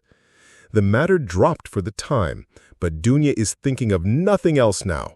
She has been in a sort of fever for the last few days and has already made a regular plan for your becoming, in the end, an associate and even a partner in Pyotr Petrovitch's business, which might well be, seeing that you're a student of law. I am in complete agreement with her, Rodya, and share all her plans and hopes, and think there is every probability of realizing them. And in spite of Pyotr Petrovitch's evasiveness, very natural at present, since he does not know you, Dunya is firmly persuaded that she will gain everything by her good influence over her future husband. This she is reckoning upon. Of course, we are careful not to talk of any of these more remote plans to Pyotr Petrovitch, especially of your becoming his partner. He is a practical man, and might take this very coldly. It might all seem to him simply a daydream.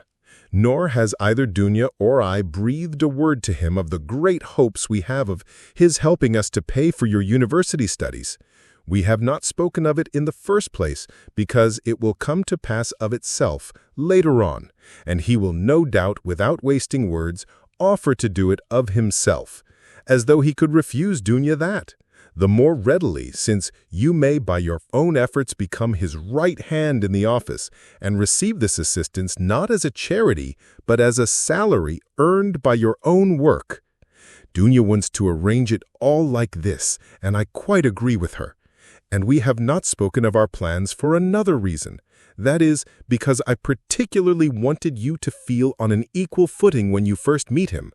When Dunya spoke to him with enthusiasm about you, he answered that one could never judge of a man without seeing him close for oneself, and that he looked forward to forming his own opinion when he makes your acquaintance. Do you know, my precious Rodya, I think that perhaps for some reasons, nothing to do with Pyotr Petrovitch though, simply for my own personal, perhaps old womanish fancies, I should do better to go on living by myself, apart, than with them, after the wedding. I am convinced that he will be generous and delicate enough to invite me and to urge me to remain with my daughter for the future. And if he has said nothing about it hitherto, it is simply because it has been taken for granted. But I shall refuse. I have noticed more than once in my life that husbands don't quite get along with their mothers-in-law, and I don't want to be the least bit in anyone's way, and for my own sake, too, would rather be quite independent, so long as I have a crust of bread of my own and such children as you and Dunya. If possible, I would settle somewhere near you. For the most joyful piece of news, dear Rodya, I have kept for the end of my letter. Know then, my dear boy, that we may perhaps be all together in a very short time, and may embrace one another again after a separation of almost 3 years. It is settled for certain that Dunya and I are to set off for Petersburg. Exactly when, I don't know, but very, very soon, possibly in a week. It all depends on Pyotr Petrovitch, who will let me know when he has had time to look round him in Petersburg. To suit his own arrangements, he is anxious to have the ceremony as soon as possible, even before the fast of Our Lady, if it could be managed, or if that is too soon to be ready, immediately after. Oh, with what happiness I shall press you to my heart! Dunya is all excitement at the joyful thought of seeing you. She said one day that she would be ready to marry Pyotr Petrovitch for that alone. She is an angel. She is not writing you anything now, and has only told me to write that she has so much to tell you that she is not going to take up her pen now, for a few lines would tell you nothing, and it would only mean upsetting herself. She bids me send you her love and innumerable kisses. But although we shall be meeting so soon, perhaps I shall send you as much money as I can in a day or two. Now that everyone has heard that Dunya is to marry Pyotr Petrovitch, my credit has suddenly improved, and I know that Afanasy Ivanovitch will trust me now even to 75 rubles on the security of my pension, so that perhaps I shall be able to send you 25 or even 30 rubles. But enough. I have covered 2 sheets already, and there is no space left for more. Our whole history, but so many events have happened. And now, my precious Rodya, I embrace you and send you a mother's blessing till we meet. Love Dunya, your sister, Rodya. Love her as she loves you, and understand that she loves you beyond everything, more than herself. She is an angel, and you, Rodya, you are everything to us. Our one hope, our one consolation. If only you are happy, we shall be happy. Do you still say your prayers, Rodya, and believe in the mercy of our Creator and our Redeemer? I am afraid in my heart that you may have been visited by the new spirit of infidelity that is abroad today. If it is so, I pray for you. Remember, dear boy, how in your childhood, when your father was living, you used to lisp your prayers at my knee, and how happy we all were in those days. Goodbye. Till we meet then, I embrace you warmly, with many kisses. Yours till death, Fyodor Raskolnikov. Almost from the first, while he read the letter, Raskolnikov's face was wet with tears. But when he finished it, his face was pale and distorted, and a bitter, wrathful, and malignant smile was on his lips. He laid his head down on his threadbare, dirty pillow and pondered a long time. His heart was beating violently, and his brain was in a turmoil. At last he felt cramped and stifled in the little yellow room that was like a cupboard or a box. His eyes and his mind craved for space. He took up his hat and went out, this time without dread of meeting anyone. He had forgotten his dread. He turned in the direction of the Vassivy Ostrov, walking along Vassivy Prospect, as though hastening on some business. But he walked, as his habit was, without noticing his way, muttering and even speaking out loud to himself, to the astonishment of the passers-by. Many of them took him to be drunk. Chapter 4. His mother's letter had been a torture to him, but as regards the chief fact in it, he had felt not one moment's hesitation, even whilst he was reading the letter. The essential question was settled, and irrevocably settled in his mind. Never such a marriage while I am alive, and Mr. Luzhin be damned. The thing is perfectly clear, he muttered to himself, with a malignant smile anticipating the triumph of his decision. No, mother, no, Dunya, you won't deceive me. And then they apologize for not asking my advice and for taking the decision without me. I dare say. They imagine it's arranged now and can't be broken off, but we will see whether it can or not. A magnificent excuse. Pyotr Petrovitch is such a busy man that even his wedding has to be in post-haste, almost by express. No, Dunya, I see it all, and I know what you want to say to me, and I know too what you were thinking about when you walked up and down all night, and what your prayers were like before the Holy Mother of Kazan, who stands in Mother's bedroom. Bitter is the ascent to Golgotha. So it is finally settled. You have determined to marry a sensible businessman, Avdotia Romanovna, one who has a fortune, has already made his fortune, that is so much more solid and impressive. A man who holds 2 government posts, and who shares the ideas of our most rising generation, as Mother writes, and who seems to be kind, as Dunya herself observes. That seems beats everything. And that very Dunya, for that very seems, is marrying him. Splendid. Splendid.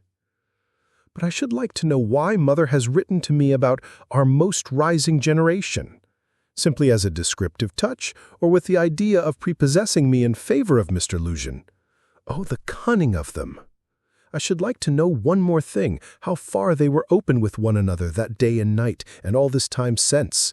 Was it all put into words, or did both understand that they had the same thing at heart and in their minds, so that there was no need to speak of it aloud, and better not to speak of it?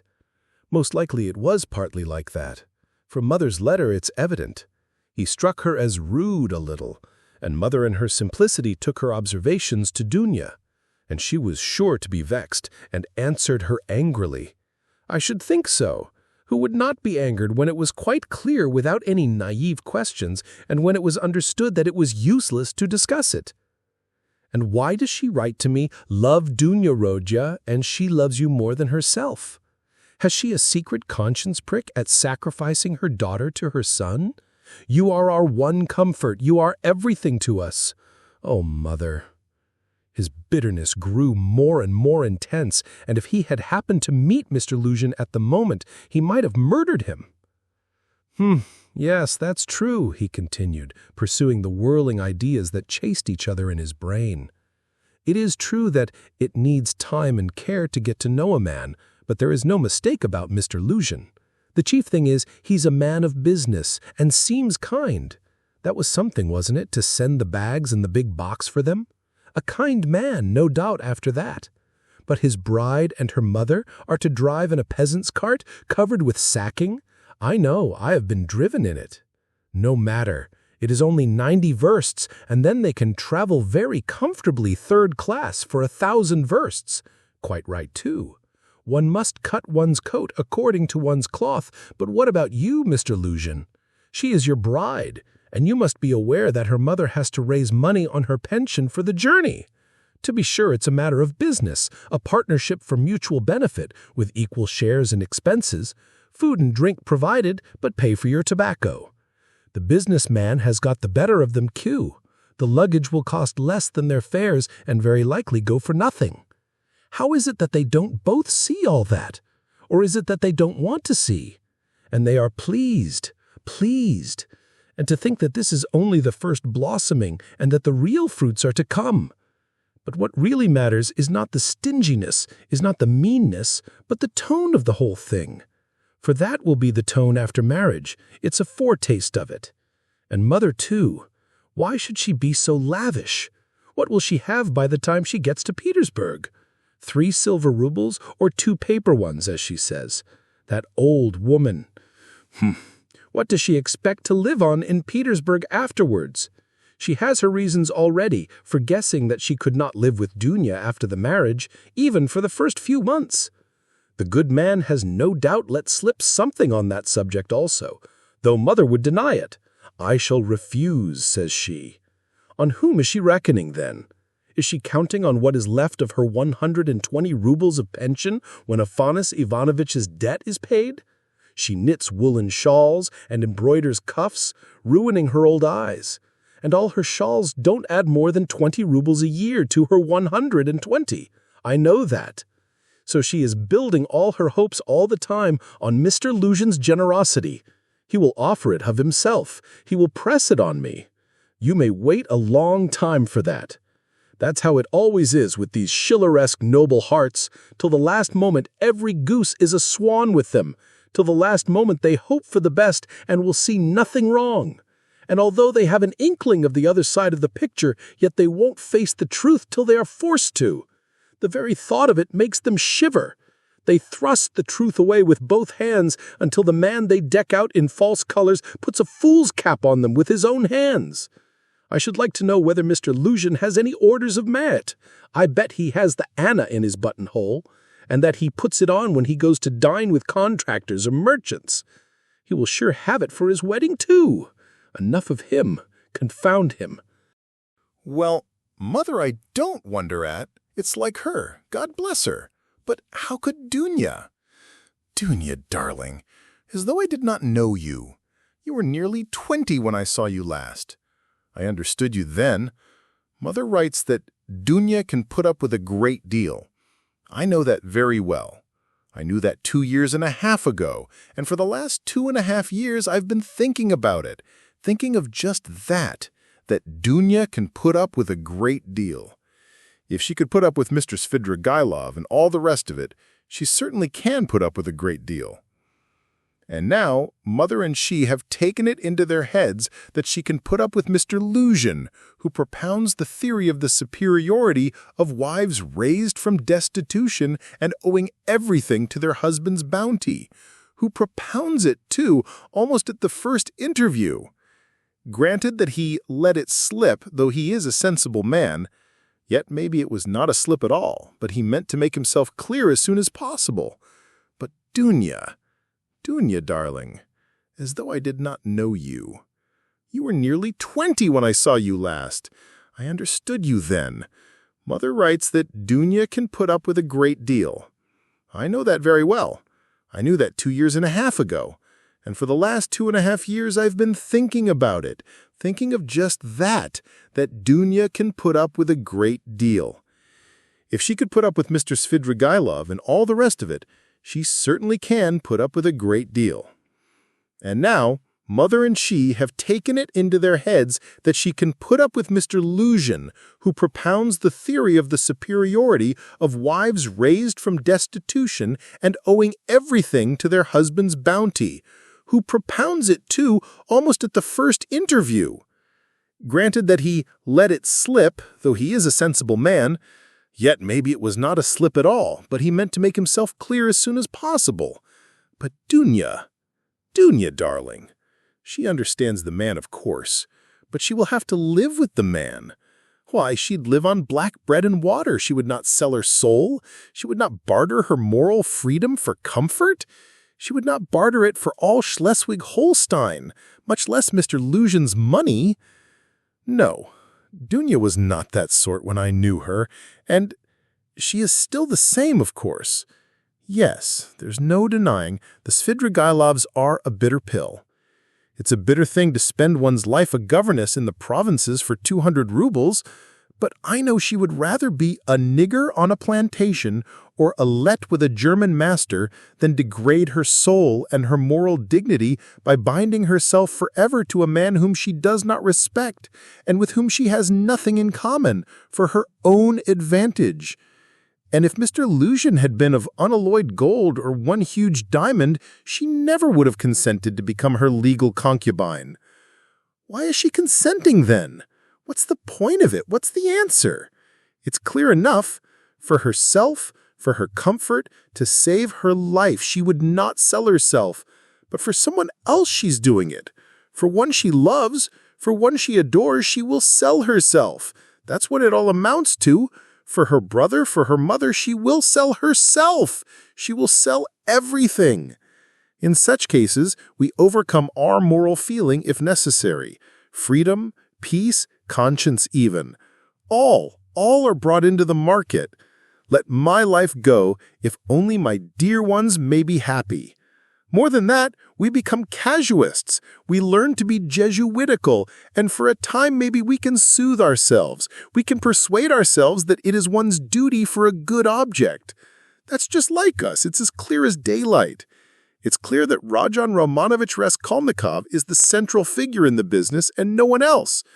Oh yes, she can ensure his happiness, keep him in the university, make him a partner in the office, make his whole future secure. Perhaps he may even be a rich man later on, prosperous, respected, and may even end his life a famous man. But my mother? It's all Rodya, precious Rodya, her firstborn. For such a son, who would not sacrifice such a daughter? Oh, loving, over-partial hearts! Why, for his sake, we would not shrink even from Sonia's fate. Sonia Marmeladov, the eternal victim so long as the world lasts. Have you taken the measure of your sacrifice, both of you? Is it right? Can you bear it? Is it any use? Is there sense in it? And let me tell you, Dunya, Sonia's life is no worse than life with Mr. Luzhin. There can be no question of love, Mother writes. And what if there can be no respect either? If on the contrary there is aversion, contempt, repulsion, what then? So you will have to keep up your appearance too. Is not that so? Do you understand what that smartness means? Do you understand that the Luzhin smartness is just the same thing as Sonia's, and maybe worse, viler, baser, because in your case, Dunya, it's a bargain for luxuries after all. But with Sonia, it's simply a question of starvation. It has to be paid for. It has to be paid for, Dunya, this smartness. And what if it's more than you can bear afterwards, if you regret it? The bitterness, the misery, the curses hidden from all the world, for you are not a Marfa Petrovna. And how will your mother feel then? Even now she's uneasy, she's worried, but then, when she sees it all clearly, and I? Yes, indeed, what have you taken me for? I won't have your sacrifice, Dunya. I won't have it, Mother. It shall not be so long as I'm alive. It shall not, it shall not. I won't accept it. He suddenly paused in his reflection and stood still. It shall not be. But what are you going to do to prevent it? You'll forbid it? And what right have you? What can you promise them on your side to give you such a right? Your whole life, your whole future, you will devote to them when you have finished your studies and obtained a post?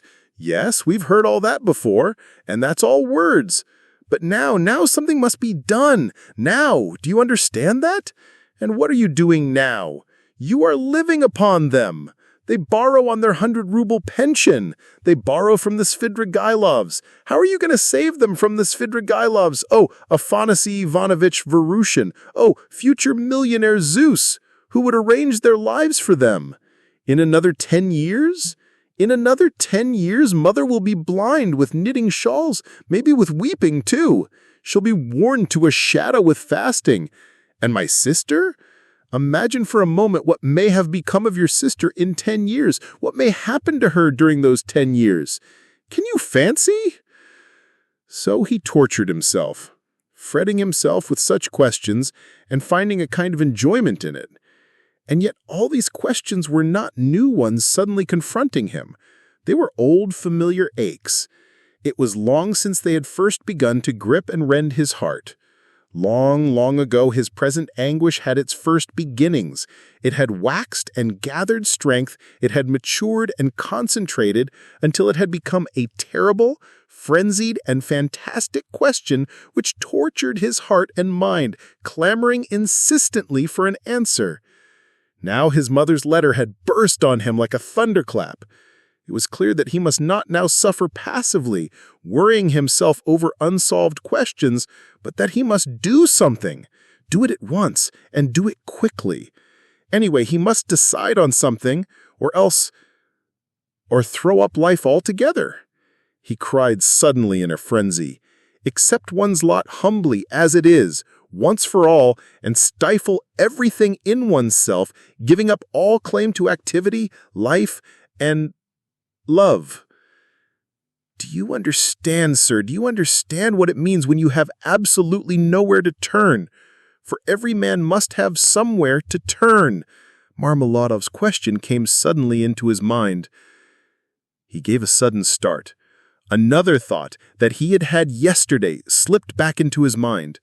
But he did not start at the thought recurring to him, for he knew, he had felt beforehand, that it must come back. He was expecting it. Besides, it was not only yesterday's thought. The difference was that a month ago, yesterday even, the thought was mere a dream. But now it appeared not a dream at all. It had taken a new, menacing, and quite unfamiliar shape, and he suddenly became aware of this himself. He felt a hammering in his head, and there was a darkness before his eyes. He looked round hurriedly. He was searching for something. He wanted to sit down and was looking for a seat. He was walking along the Quai Boulevard. There was a seat about 100 paces in front of him. He walked towards it as fast he could, but on the way he met with a little adventure which absorbed all his attention.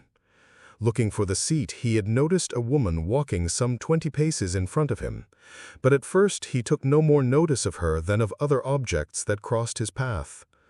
It had happened to him many times going home not to notice the road by which he was going, and he was accustomed to walk like that. But there was at first sight something so strange about the woman in front of him that gradually his attention was riveted upon her, at first reluctantly and as it were resentfully, and then more and more intently. He felt a sudden desire to find out what it was that was so strange about the woman in front of him. In the first place, she appeared to be a girl quite young, and she was walking in the great heat bareheaded and with no parasol or gloves, waving her arms about in an absurd way. She had on a dress of some light silky material, but put on strangely awry, not properly hooked up, and torn open at the top of the skirt, close to the waist. A great piece was rent and hanging loose. A little kerchief was flung about her bare throat, but lay slanting on one side. The girl was walking unsteadily, too, stumbling and staggering from side to side. She drew Raskolnikov's whole attention at last. He overtook the girl at the seat, but, on reaching it, she dropped down on it, in the corner. She let her head sink on the back of the seat and closed her eyes, apparently in extreme exhaustion. Looking at her closely, he saw at once that she was completely drunk. It was a strange and shocking sight. He could hardly believe that he was not mistaken. He saw before him the face of a quite young, fair-haired girl, 16, perhaps not more than 15 years old, pretty little face, but flushed and heavy-looking, and as it were swollen. The girl seemed hardly to know what she was doing. She crossed one leg over the other, lifting it indecorously, and showed every sign of being unconscious that she was in the street. Raskolnikov did not sit down, but he felt unwilling to leave her and stood facing her in perplexity. This boulevard was never much frequented, and now at 2 o'clock, in the stifling heat, it was quite deserted. And yet on the further side of the boulevard, about 15 paces away, a gentleman was standing on the edge of the pavement. He, too, would apparently have liked to approach the girl with some object of his own. He, too, had probably seen her in the distance and had followed her, but found Raskolnikov in his way. He looked angrily at him, though he tried to escape his notice, and stood impatiently biding his time till the unwelcome man in rags should have moved away. His intentions were unmistakable. The gentleman was a plump, thickly set man about 30, fashionably dressed with a high color, red lips and mustaches. Raskolnikov felt furious. He had a sudden longing to insult this fat dandy in some way. He left the girl for a moment and walked towards the gentleman. "Hey, you, Svidrigailov, "What do you want here?" he shouted, clenching his fists and laughing, spluttering with rage. "What do you mean?" he asked sternly, scowling in haughty astonishment. "Get away, that's what I mean." "How dare you, you low fellow!" He raised his cane. Raskolnikov rushed at him with his fists, without reflecting that the stout gentleman was a match for two men like himself. But at that instant someone seized him from behind, and a police constable stood between them. "That's enough, gentlemen, no fighting, please, in a public place. What do you want? Who are you?" he asked sternly, noticing his rags. Raskolnikov looked at him intently. He had a straightforward, sensible, soldierly face with gray mustaches and whiskers. "You are just the man I want," Raskolnikov cried, catching at his arm. "I am a student, Raskolnikov. You may as well know that too," he added to addressing the gentleman. "Come along, I have something to show you." And taking the policeman by the hand, he drew him towards the seat. "Look here, hopelessly drunk, and she has just come down the boulevard. There is no telling who and what she is. She does not look like a professional. It's more likely she's been given drink and deceived somewhere, for the first time, you understand? And they've put her out into the street like that. Look at the way her dress is torn, and the way it has been put on. She's been dressed by somebody, she hasn't dressed herself, and dressed by unpracticed hands, by a man's hands, that's evident. And now look there. I don't know that dandy with whom I was going to fight. I see him for the first time, but he too has seen her on the road, just now, drunk, not knowing what she is doing, and now he is very eager to get hold of her, to get her away somewhere while she's in this state. That's certain, believe me, I am not wrong. I saw him myself watching her and following her, but I prevented him, and he is just waiting for me to go away. Now he has walked away a little and is standing still, pretending to make a cigarette. Think, how can we keep her out of his hands, and how are we to get her home?" The policeman saw it all in a flash. The stout gentleman was easy to understand. He turned to consider the girl. The policeman bent over to examine her more closely, and his face worked with genuine compassion. "Ah, what a pity," he said, shaking his head. "Why, she's quite a child. She's been deceived, you can see that at once. Listen, Missy, he began, addressing her. "Where do you live?" The girl opened her weary and sleepy-looking eyes, gazed blankly at the speaker, and waved her hand. "Here," said Raskolnikov, feeling in his pocket and finding 20 kopecks. "Here, call a cab and tell him to drive her to her address. The only thing is to find out her address. Missy, the policeman began again, taking the money. "I'll fetch you a cab and take you home myself. Where shall I take you, eh? Where do you live?" "Go away, they won't leave me alone," the girl muttered, and once more waved her hand. Ach, how shocking! It's shameful, Missy, it's shameful." He shook his head again, shocked, sympathetic, and indignant. "It's a difficult job," the policeman said to Raskolnikov, and as he did so, he looked him up and down in a rapid glance. He too must have seen him a strange figure, dressed in rags and handing him money. "Did you meet her far from here?" he asked him. "I tell you, she was walking in front of me, staggering, just here in the boulevard. She only just reached the seat and sank down on it. Ah, the shameful things that are done in the world nowadays. God have mercy on us. An innocent creature like that, drunk already. She's been deceived, that's a sure thing. See how her dress has been torn too. Ah, the vice one sees nowadays. And as likely as not she belongs to gentlefolk too, poor ones maybe. There are many like that nowadays. She looks refined too, as though she were a lady," and he bent over her again. Perhaps he had daughters growing up like that, looking like ladies and refined, with pretensions to gentility and smartness. "The chief thing is," Raskolnikov persisted, "to keep her out of this scoundrel's hands. Why should he outrage her? It's as clear as day what he is after. Ah, the brute! He is not moving off." Raskolnikov spoke aloud and pointed to him. The gentleman heard him and seemed about to fly into a rage again, but thought better of it and confined himself to a contemptuous look. He then walked slowly another 10 paces away and again halted. "Keep her out of his hands we can," said the policeman thoughtfully. "If only she'd tell us where to take her. But as it is, Missy, hey, Missy." He bent over her once more. She opened her eyes fully all of a sudden, looked at him intently, as though realizing something, got up from the seat and walked away in the direction from which she had come. "Oh, shameful wretches! They won't let me alone," she said, waving her hand again. She walked quickly, though staggering as before. The dandy followed her, but along another avenue, keeping his eye on her. "Don't be anxious, I won't let him have her," the policeman said resolutely, and he set off after them. "Ah, the vice one sees nowadays," he repeated aloud, sighing.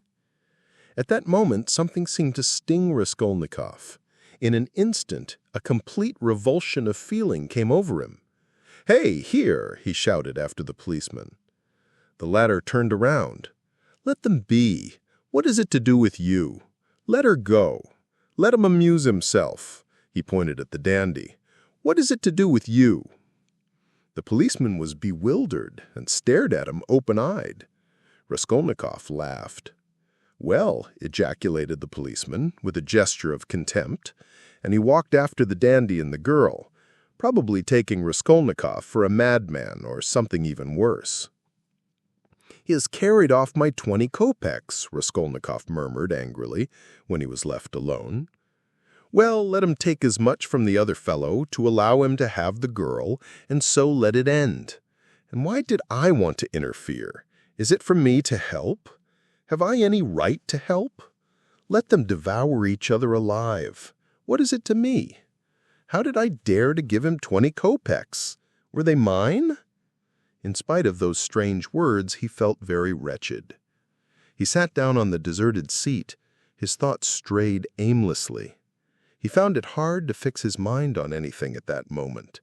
He longed to forget himself altogether, to forget everything, and then to wake up and begin life anew. "Poor girl," he said, looking at the empty corner where she had sat. "She will come to herself and weep, and then her mother will find out. She will give her a beating, a horrible, shameful beating, and then maybe turn her out of doors. And even if she does not, the Darya Francesnas will get wind of it, and the girl will soon be slipping out on the sly here and there.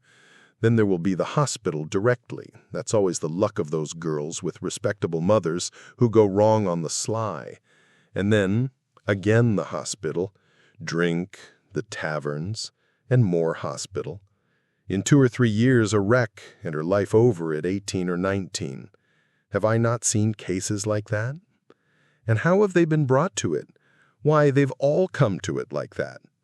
Ugh, but what does it matter? That's as it should be, they tell us. A certain percentage, they tell us, must every year go that way. To the devil, I suppose, so that the rest may remain chaste and not be interfered with. A percentage. What splendid words they have. They are so scientific, so consolatory. Once you've said percentage, there's nothing more to worry about. If we had any other word, maybe we might feel more uneasy. But what if Dunya were one of the percentage? Of another one, if not that one? But where am I going? He thought suddenly. Strange, I came out for something. As soon as I had read the letter, I came out. I was going to Vasilyevsky Ostrov, to Razumihin. That's what it was. Now I remember. What for, though? And what put the idea of going to Razumihin into my head just now? That's curious. He wondered at himself. Razumihin was one of his old comrades at the university. It was remarkable that Raskolnikov had hardly any friends at the university. He kept aloof from everyone, went to see no one, and did not welcome anyone who came to see him, and indeed everyone soon gave him up. He took no part in the students' gatherings, amusements, or conversations. He worked with great intensity without sparing himself, and he was respected for this, but no one liked him. He was very poor, and there was a certain haughty pride and reserve about him, as though he were keeping something to himself. He seemed to some of his comrades to look down upon them all as children, as though he were superior in development, knowledge, and convictions, as though their beliefs and interests were beneath him. With Razumikhin he had got on, or at least he was more unreserved and communicative with him. Indeed, it was impossible to be on any other terms with Razumikhin. He was an exceptionally good-humored and candid youth, good-natured to the point of simplicity, though both depth and dignity lay concealed under that simplicity. The better of his comrades understood this, and all were fond of him. He was extremely intelligent, though he was certainly rather a simpleton at times. He was of striking appearance, tall, thin, black-haired, and always badly shaved. He was sometimes uproarious, and was reputed to be of great physical strength. One night when out in a festive company, he had with one blow laid a gigantic policeman on his back. There was no limit to his drinking powers, but he could abstain from drink altogether. He sometimes went too far in his pranks, but he could do without pranks altogether. Another thing striking about Razumikhin, no failure distressed him, and it seemed as though no unfavorable circumstances could crush him. He could lodge anywhere and bear the extremes of cold and hunger. He was very poor and kept himself entirely on what he could earn by work of one kind or another. He knew of no end of resources by which to earn money. He spent one whole winter without lighting his stove and used to declare that he liked it better because one slept more soundly in the cold. For the present, he too had been obliged to give up the university, but it was only for a time, and he was working with all his might to save enough to return to his studies again. Raskolnikov had not been to see him for the last 4 months, and Razumikhin didn't even know his address. About 2 months ago, they had met in the street, but Raskolnikov had turned away and even crossed to the other side that he might not be observed. And though Razumikhin noticed him, he passed him by, as he did not want to annoy him. Chapter 5. Of course, I've been meaning lately to go to Razumikhin's to ask for work, to ask him to get me lessons or something, Raskolnikov thought. But what help can he be to me now? Suppose he gets me lessons. Suppose he shares his last farthing with me, if he has any farthings, so that I could get some boots and make myself tidy enough to give lessons. Well, and what then? What shall I do with the few coppers I earn? That's not what I want now. It's really absurd for me to go to Razumikhin. The question why he was now going to Razumikhin agitated him even more than he was himself aware. He kept uneasily seeking for some sinister significance in this apparently ordinary action. Could I have expected to set it all straight and to find a way out by means of Razumikhin alone? He asked himself in perplexity. He pondered and rubbed his forehead. And strange to say, after long musing, suddenly, as if it were spontaneously and by chance, a fantastic thought came into his head. To Razumikhin's, he said all at once, calmly, as though he had reached the final determination. I shall go to Razumikhin's, of course, but not now. I shall go to him on the next day after it, when it will be over and everything will begin afresh. And suddenly he realized what he was thinking. After it, he shouted, jumping up from the seat. But is it really going to happen? Is it possible it really will happen? He left the seat and went off almost at a run. He meant to turn back, homewards, but the thought of going home suddenly filled him with intense loathing. In that hole, in that awful little cupboard of his, all this had for a month past been growing up in him, and he walked on at random. His nervous shudder had passed into a fever that made him feel shivering. In spite of the heat, he felt cold. With a kind of effort, he began almost unconsciously, from some inner craving, to stare at all the objects before him, as though looking for something to distract his attention. But he did not succeed, and kept dropping every moment into brooding. When with a start he lifted his head again and looked around, he forgot at once what he had just been thinking about, and even where he was going. In this way, he walked right across Vasilyevsky Ostrov, came out onto the Lesser Neva, crossed the bridge, and turned towards the islands.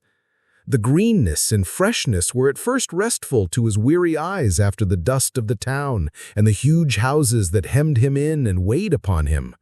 Here there were no taverns, no stifling closeness, no stench.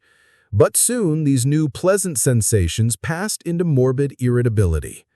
Sometimes he stood still before a brightly painted summer villa standing among green foliage. He gazed through the fence, and he saw in the distance smartly dressed women on the verandas and balconies, and children running in the gardens. The flowers especially caught his attention. He gazed at them longer than at anything else. He was met, too, by luxurious carriages and men and women on horseback. He watched them with curious eyes and forgot about them before they had vanished from his sight. Once he stood still and counted his money. He found he had 30 kopecks. So 20 to the policeman, 3 to Nastasia for the letter, so I must have given 47 or 50 to the Marmeladovs yesterday, he thought, reckoning it up for some unknown reason. But he soon forgot with what object he had taken the money out of his pocket. He recalled it on passing an eating house or tavern and felt that he was hungry. Going into the tavern, he drank a glass of vodka and ate a pie of some kind. He finished eating it as he walked away. It was a long while since he had taken vodka, and it had an effect upon him at once, although he only drank a wineglass full. His legs felt suddenly heavy, and a great drowsiness came upon him. He turned homewards, but reaching Petrovsky Ostrov, he stopped completely exhausted, turned off the road into the bushes, sank down upon the grass, and instantly fell asleep. In a morbid condition of the brain, dreams often have a singular actuality, vividness, and extraordinary semblance of reality. At times, monstrous images are created, but the setting and the whole picture are so truth-like and filled with details so delicate, so unexpectedly, but so artistically consistent, that the dreamer, were he an artist like Pushkin or Turgenev even, could never have invented them in the waking state. Such sick dreams always remain long in the memory and make a powerful impression on the overwrought and deranged nervous system. Raskolnikov had a fearful dream. He dreamt he was back in his childhood, in the little town of his birth. He was a child about 7 years old, walking into the country with his father on the evening of a holiday. It was a gray and heavy day. The country was exactly as he remembered it. Indeed, he recalled it far more vividly in his dream than he had done in memory. The little town stood on a level flat as bare as the hand, not even a willow near it. Only in the far distance a copse lay, a dark blur on the very edge of the horizon. A few paces beyond the last market garden stood a tavern, a big tavern, which had always aroused in him a feeling of aversion, even a fear when he walked by it with his father. There was always a crowd there, always shouting, laughter and abuse, hideous hoarse singing and often fighting. Drunken and horrible-looking figures were hanging about the tavern. He used to cling close to his father, trembling all over when he met them. Near the tavern, the road became a dusty track, the dust of which was always black. It was a winding road, and about 100 paces further on, it turned to the right to the graveyard. In the middle of the graveyard stood a stone church with a green cupola, where he used to go to Mass 2 or 3 times a year with his father and mother when a service was held in memory of his grandmother, who had long been dead and whom he had never seen. On these occasions, they used to take on a white dish, tied up in a table napkin, a special sort of rice pudding with raisins stuck in it in the shape of a cross. He loved that church, the old-fashioned, unadorned icons, and the old priest with the shaking head. Near his grandmother's grave, which was marked by a stone, was the little grave of his younger brother, who had died at 6 months. He did not remember him at all, but he had been told about his little brother, and whenever he visited the graveyard, he would religiously and reverently cross himself and to bow down and kiss the little grave. And now he dreamt that he was walking with his father past the tavern on the way to the graveyard. He was holding his father's hand and looking with dread at the tavern. A peculiar circumstance attracted his attention. There seemed to be some kind of festivity going on. There were crowds of gaily dressed townspeople, peasant women, their husbands, and riffraff of all sorts, all singing and all more or less drunk. Near the entrance of the tavern stood a cart, but a strange cart. It was one of those big carts usually drawn by heavy cart horses and laden with casks of wine or other heavy goods. He always liked looking at those great cart horses, with their long manes, thick legs, and slow, even pace, drawing along a perfect mountain, without appearance of effort, as though it were easier going with a load than without it. But now, strange to say, in the shafts of such a cart, he saw a thin little sorrel beast, one of those peasants' nags which he had often seen straining their utmost under a heavy load of wood or hay, especially when the wheels were stuck in the mud or in a rut, and the peasants would beat them so cruelly, sometimes even about the nose and eyes, and he felt so sorry for them that he almost cried, and his mother always used to take him away from the window. All of a sudden there was a great uproar and shouting, singing, and the balalaika, and from the tavern a number of big and very drunken peasants came out, wearing red and blue shirts and coats thrown over their shoulders. Get in, shouted one of them, a young, thick-necked peasant with a fleshy face red as a carrot. I'll take you all, get in. But at once there was an outbreak of laughter and exclamations in the crowd. Take us all with a beast like that? Why, Mikolka, are you crazy to put a nag like that in such a cart? And this mare is 20 if she is a day, mates. Get in, I'll take you all, Mikolka shouted again, leaping first into the cart, seizing the reins and standing straight up in front. The bay has gone with Matvey, he shouted from the cart, and this brute, mates, is just breaking my heart. I feel as if I could kill her. She's just eaten her head off. Get in, I tell you. I'll make her gallop. She'll gallop. And he picked up the whip, preparing himself with relish to flog the little mare. Get in, come along, the crowd laughed. D'ye hear? She'll gallop. Gallop indeed. She has not had a gallop in her for the last 10 years.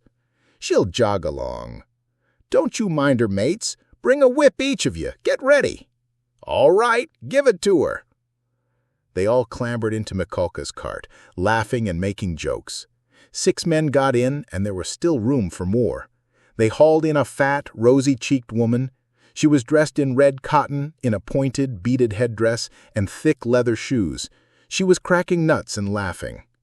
The crowd round them was laughing too, and indeed, how could they help laughing? That wretched little nag was to drag all the cartload of them at a gallop.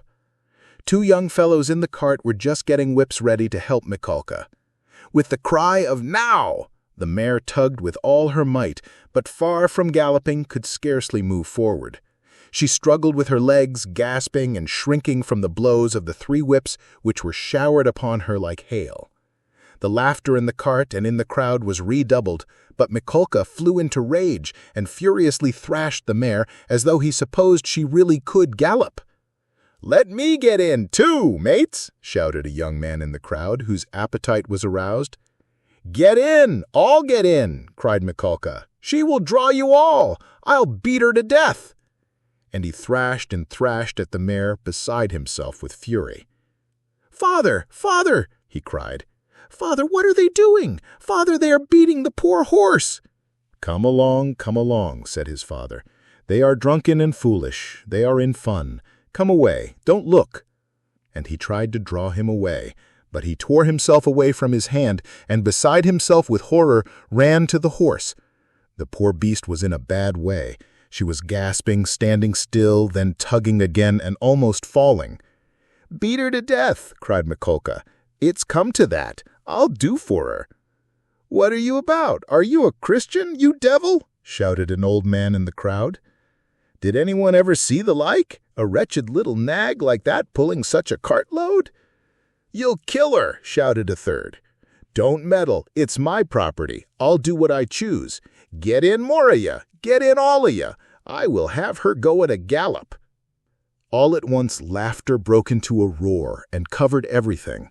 The mare, roused by the shower of blows, began feebly kicking. Even the old man couldn't help smiling. To think of a wretched little beast like that trying to kick? Two young lads in the crowd snatched up whips and ran to the mare to beat her about the ribs. One ran each side. "Hit her in the face, in the eyes," cried Mikolka. "Give us a song, mates," shouted one in the cart, and everyone in the cart joined in a riotous song, jingling a tambourine and whistling. The woman went on cracking nuts and laughing. His point of eyes ran beside the mare, ran in front of her, saw her being whipped across the eyes, right in the eyes. He was crying, he felt as if choking, his tears were streaming. One of the men gave him a cut with the whip across the face. He did not feel it. Wringing his heads and screaming, he rushed up to the gray-headed old man with the gray beard, who was shaking his head in disapproval. One woman seized him by the hand and would have taken him away, but he tore himself from her and ran back to the mare. She was almost at the last gasp, but began kicking once more. "I'll teach you to kick," Mikolka shouted ferociously. He threw down the whip, bent forward, and picked up from the bottom of the cart a long, thick shaft. He took hold of one end with both hands and with an effort brandished it over the mare. "He'll crush her," was shouted around him. "He'll kill her." "It's my property," shouted Mikolka, and brought the shaft down with a swinging blow. There was a sound of a heavy thud. "Thrasher! Thrasher! Why have you stopped?" shouted voices in the crowd. And Mikolka swung the shaft a second time, and it fell a second time on the spine of the luckless mare. She sank back on her haunches, but lurched forward and tugged forward with all her force, tugged first on one side and then on the other, trying to move the cart. But the 6 whips were attacking her in all directions, and the shaft was raised again and fell upon her a third time, then a fourth, with heavy, measured blows. Mikolka was in a fury that he could not kill her at one blow. "She's a tough one," was shouted in the crowd. "She'll fall in a minute, mates. There'll be soon an end of her," said an admiring spectator in the crowd. "Fetch an axe to her. Finish her off," shouted a third. "I'll show you. Stand off," Mikolka screamed frantically. He threw down the shaft, stooped down, and picked up an iron crowbar. "Look out!" he shouted, and with all his might he dealt a stunning blow at the poor mare. The blow fell, the mare staggered, sank back, tried to pull, but the bar fell again with a swinging blow on her back, and she fell on the ground like a log. "Finish her off," shouted Mikolka, and he leapt beside himself out of the cart.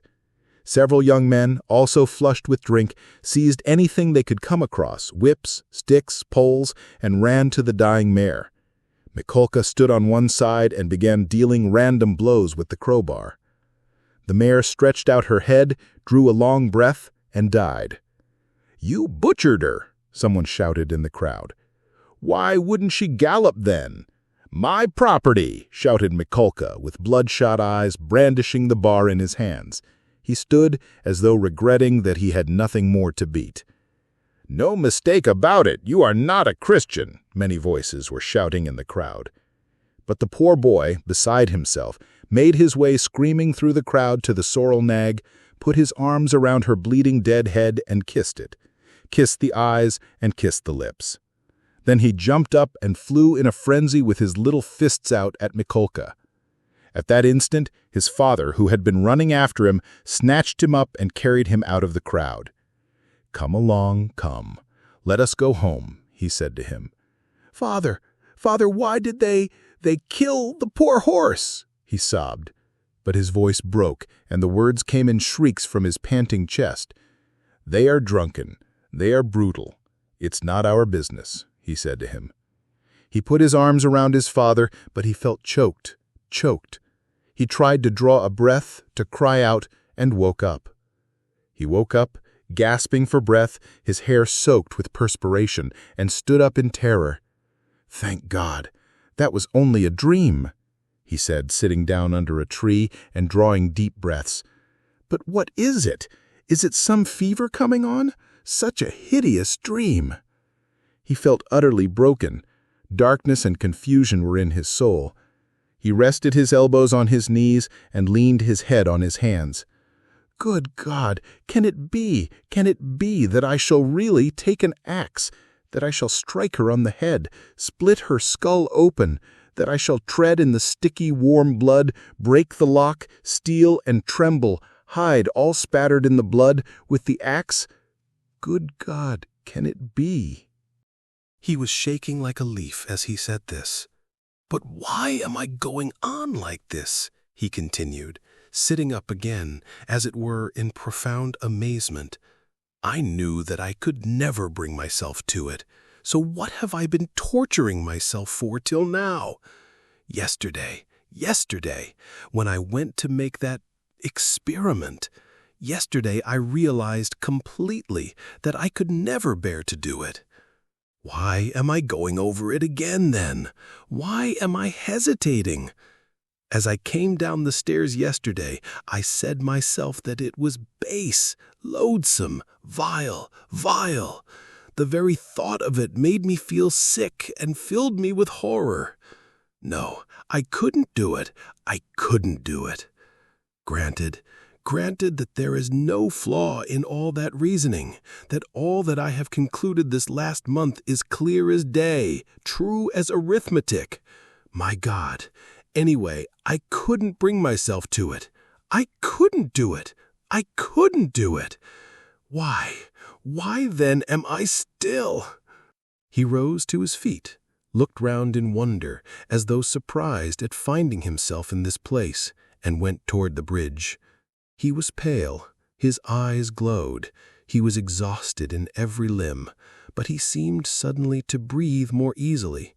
He felt he had cast off that fearful burden that had so long been weighing upon him, and all at once there was a sense of relief and peace in his soul. "Lord," he prayed, "show me my path. I renounce that accursed dream of mine." Crossing the bridge, he gazed quietly and calmly at the Neva, at the glowing red sun setting in the glowing sky. In spite of his weakness, he was not conscious of fatigue. It was as though an abscess that had been forming for a month past in his heart had suddenly broken. Freedom! He was free from that spell, that sorcery, that obsession. Later on, when he recalled that time and all that happened to him during those days, minute by minute, point by point, he was superstitiously impressed by one circumstance, which, though in itself not very exceptional, always seemed to him afterwards the predestined turning point of his fate.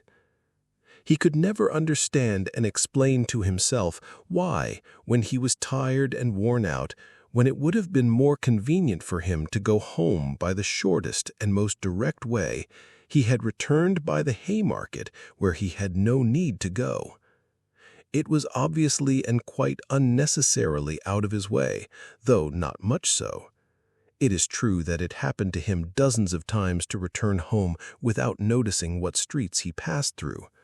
But why? He was always asking himself, why had such an important, such a decisive, and at the same time such an absolutely chance meeting happened in the Haymarket, where he had, moreover, no reason to go, at the very hour, the very minute of his life, when he was just in the very mood and in the very circumstances in which that meeting was able to exert the gravest and most decisive influence on his whole destiny, as though it had been lying in wait for him on purpose. It was about 9 o'clock when he crossed the Haymarket. At the tables and the barrows, at the booths and the shops, all the market people were closing their establishments, or clearing away and packing up their wares, and like their customers were going home. Rag pickers and costermongers of all kinds were crowding around the taverns in the dirty and stinking courtyards of the Haymarket. Raskolnikov particularly liked this place and the neighboring alleys when he wandered aimlessly in the streets. Here his rags did not attract contemptuous attention, and one could walk about in any attire without scandalizing people. At the corner of an alley, a huckster and his wife had 2 tables set out with tapes, thread, cotton handkerchiefs, etc. They too had got up to go home, but were lingering in conversation with a friend who had just come up to them. This friend was Lizaveta Ivanovna, or, as everyone called her, Lizaveta, the younger sister of the old pawnbroker Alona Ivanovna, whom Raskolnikov had visited the previous day to pawn his watch and make his experiment. He already knew all about Lizaveta, and she knew him a little too. She was a single woman of about 35, tall, clumsy, timid, submissive, and almost idiotic.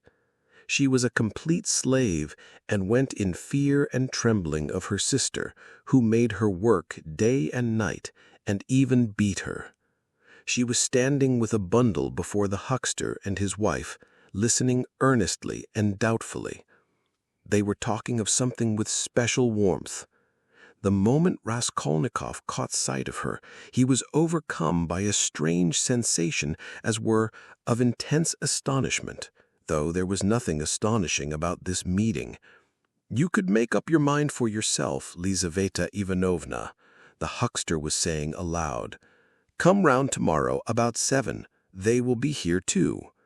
"Tomorrow?" said Lizaveta slowly and thoughtfully, as though unable to make up her mind. "Upon my word, what a fright you are in for Alona Ivanovna," gabbled the huckster's wife, a lively little woman. "I look at you, you are like some little babe, and she is not your own sister either, nothing but a stepsister, and what a hand she keeps over you. But this time, don't say a word to Alona Ivanovna.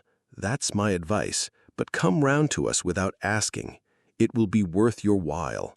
Later on, your sister herself may have a notion. Am I to come? About 7 o'clock tomorrow, and they will be here. You will be able to decide for yourself. And we'll have a cup of tea," added his wife. "All right, I'll come," said Lizaveta, still pondering, and she began to slowly moving away. Raskolnikov had just passed and heard no more. He passed softly, unnoticed, trying not to miss a word.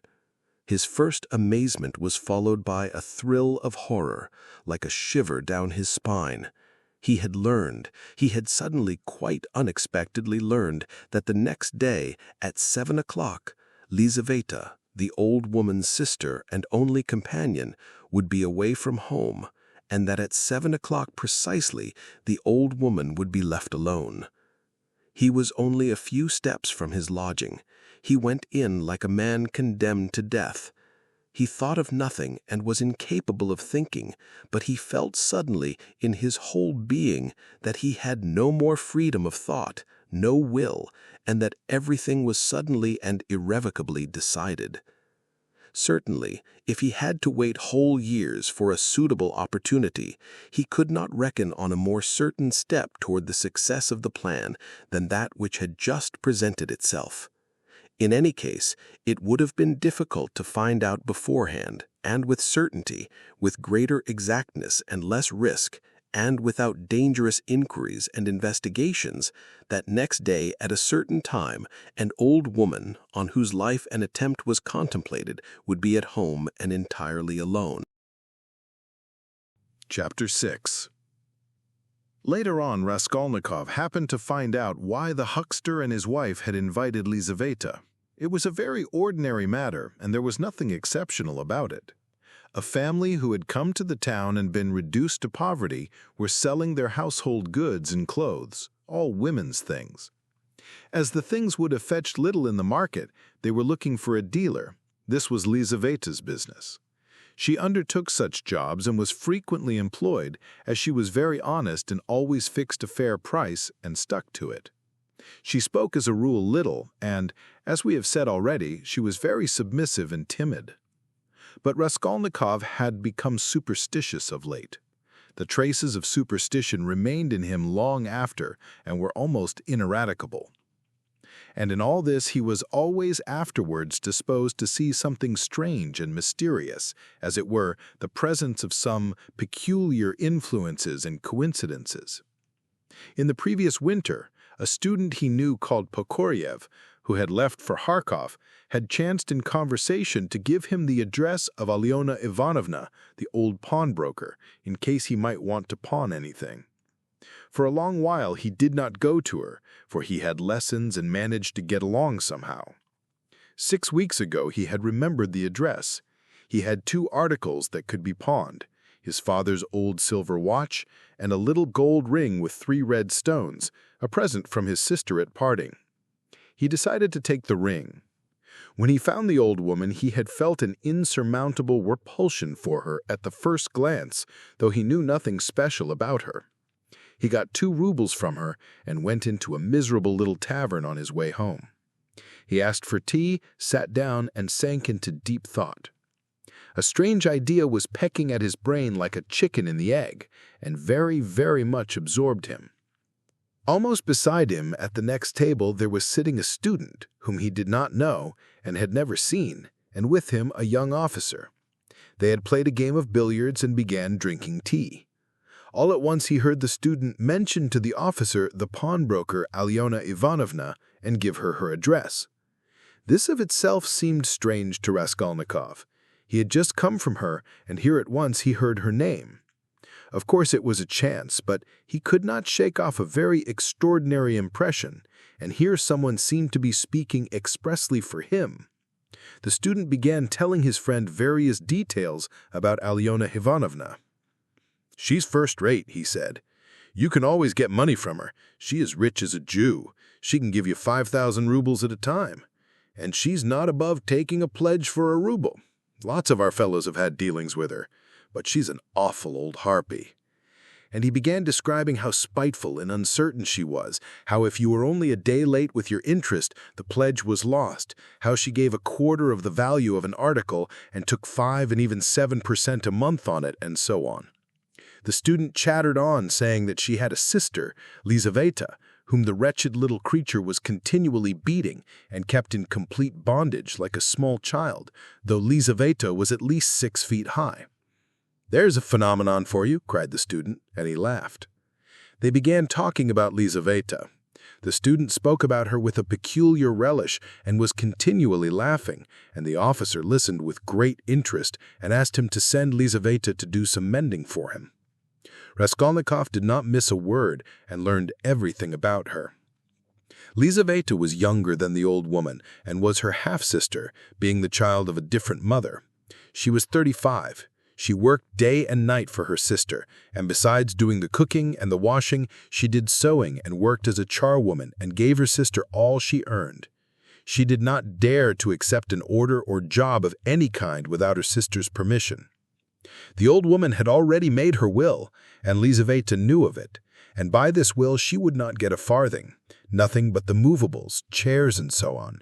All the money was left to a monastery in the province of N, that prayers might be said for her in perpetuity.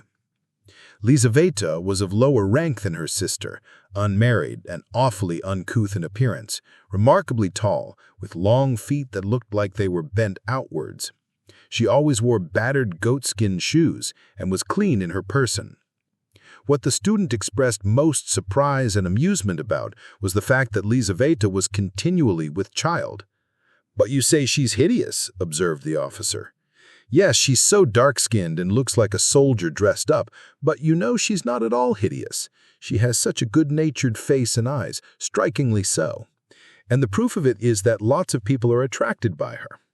She's such a soft, gentle creature, ready to put up with anything, always willing to do anything, and her smile is really very sweet."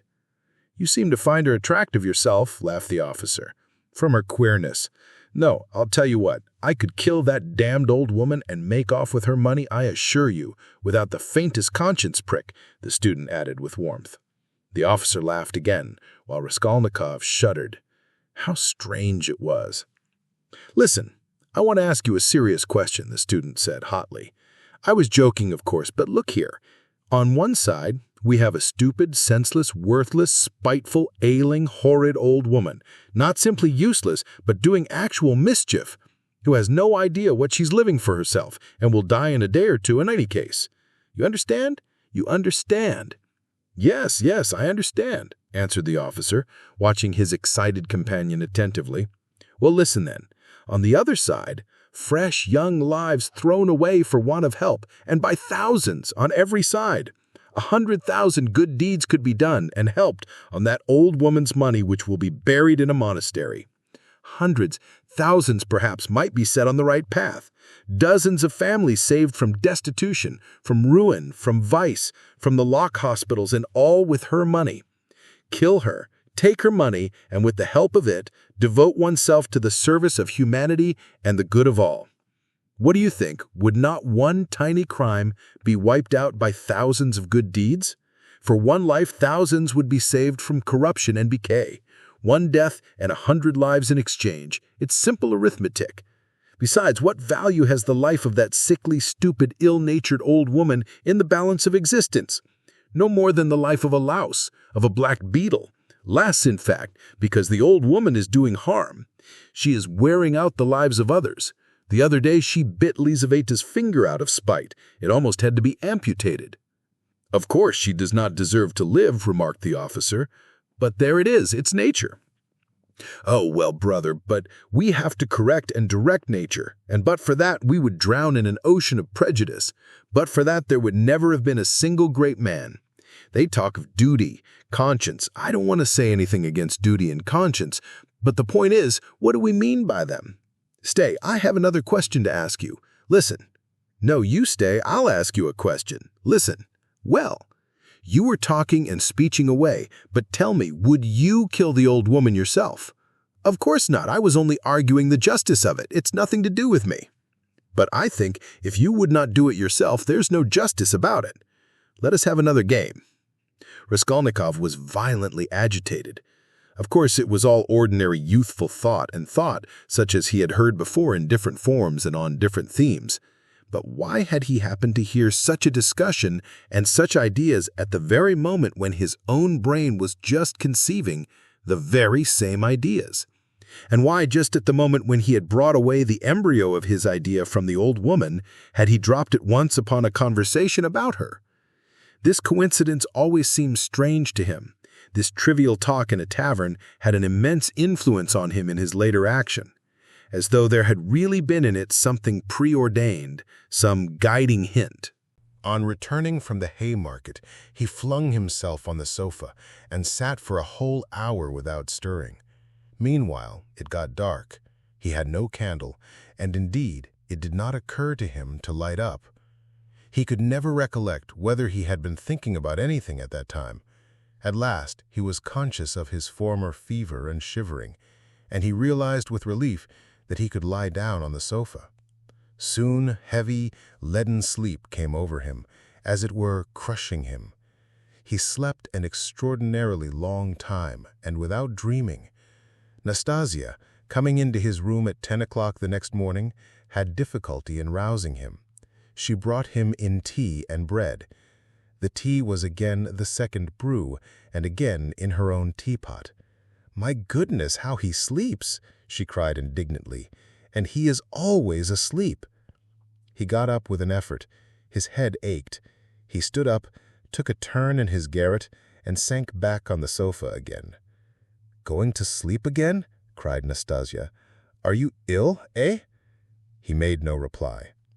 "Do you want some tea?" "Afterwards," he said with an effort, closing his eyes again and turning to the wall. Nastasia stood over him.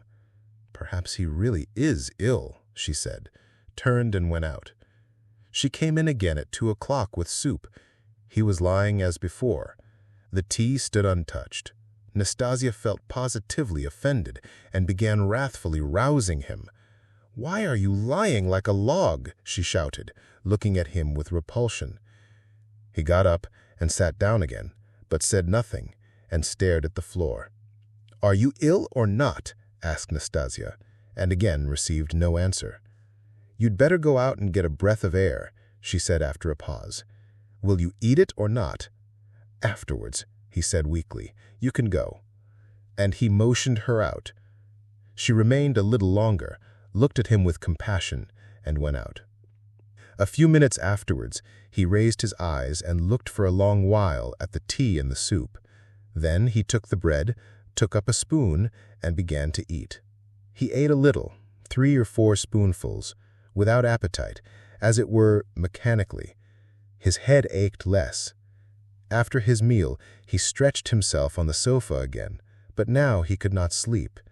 He lay without stirring, with his face in the pillow. He was haunted by daydreams, and such strange daydreams. In one that kept recurring, he fancied that he was in Africa, in Egypt, in some sort of oasis. The caravan was resting, the camels were peacefully lying down, the palms stood all around in a complete circle, all the party were at dinner. But he was drinking water from a spring which flowed gurgling close by. And it was so cool, it was wonderful, wonderful, blue, cold water, running among the party-colored stones and over the clean sand which glistened here and there like gold. Suddenly, he heard a clock strike. He started, roused himself, raised his head, looked out of the window, and seeing how late it was, suddenly jumped up wide awake as though someone had pulled him off the sofa. He crept on tiptoe to the door, stealthily opened it, and began listening on the staircase. His heart beat terribly, but all was quiet on the stairs, as if everyone was asleep. It seemed to him strange and monstrous that he could have slept in such forgetfulness from the previous day and had done nothing, had prepared nothing yet. And meanwhile, perhaps it had struck 6. And his drowsiness and stupefaction were followed by an extraordinary feverish, as it were distracted haste. But the preparations to be made were few. He concentrated all his energies in thinking of everything and forgetting nothing, and his heart kept beating and thumping so that he could hardly breathe.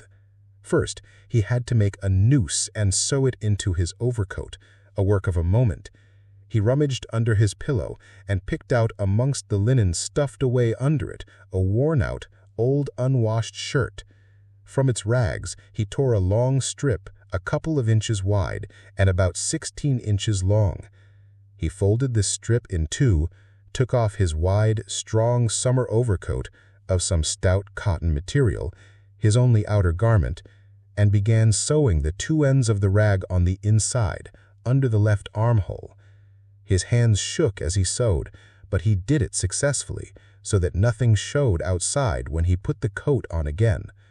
The needle and thread he had gotten ready long before, and they lay on his table in a piece of paper. As for the noose, it was a very ingenious device of his own. The noose was intended for the axe.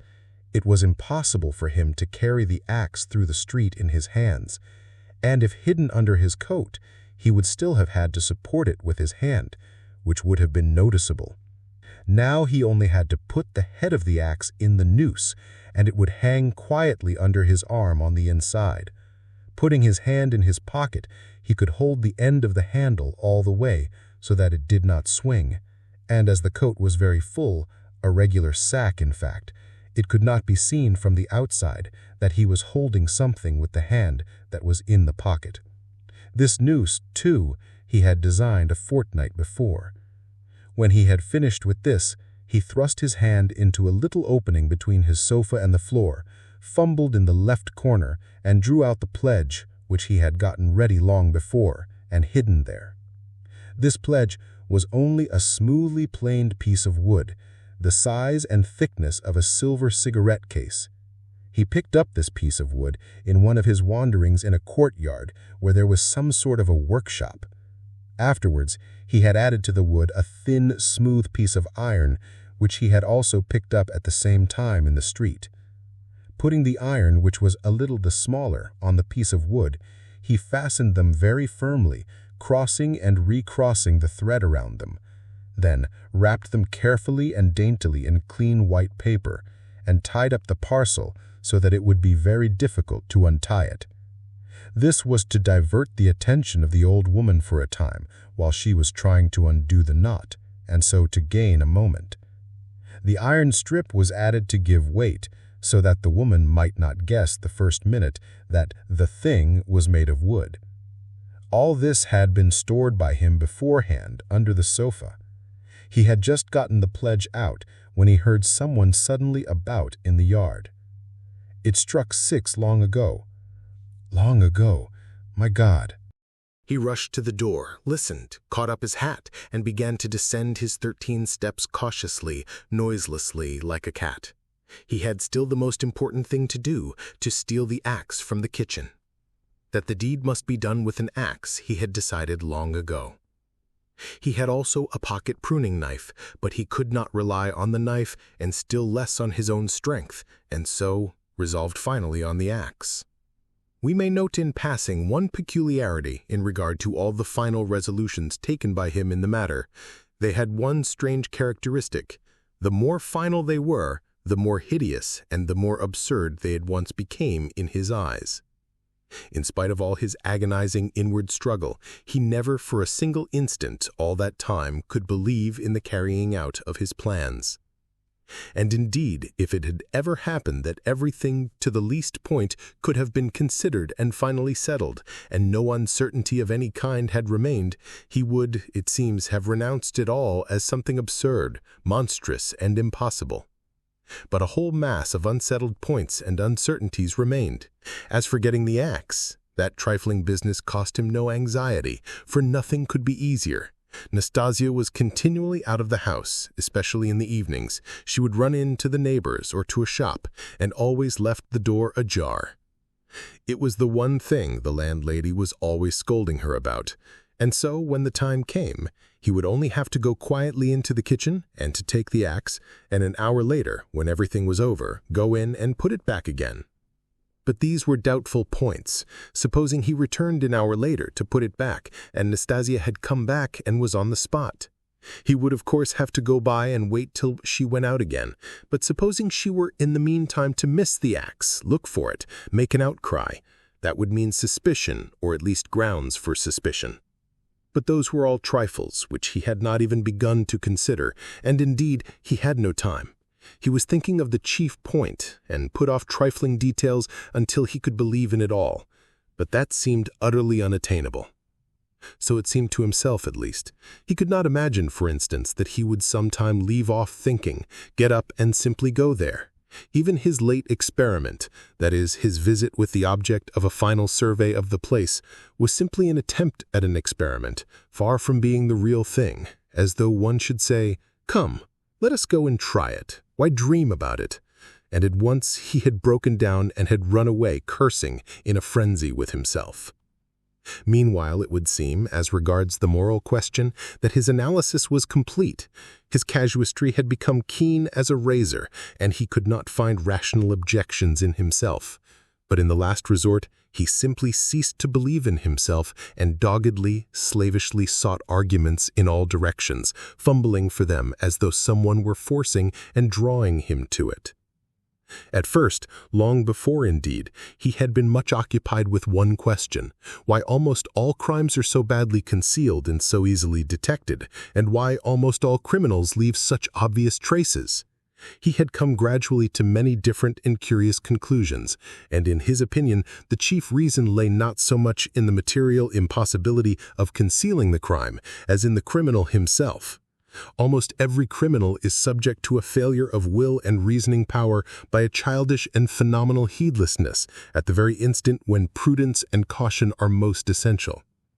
It was his conviction that this eclipse of reason and failure of willpower attacked a man like a disease, developed gradually and reached its highest point just before the perpetration of the crime, continued with equal violence at the moment of the crime, and for longer or shorter time afterward, according to the individual case, and then passed off like any other disease.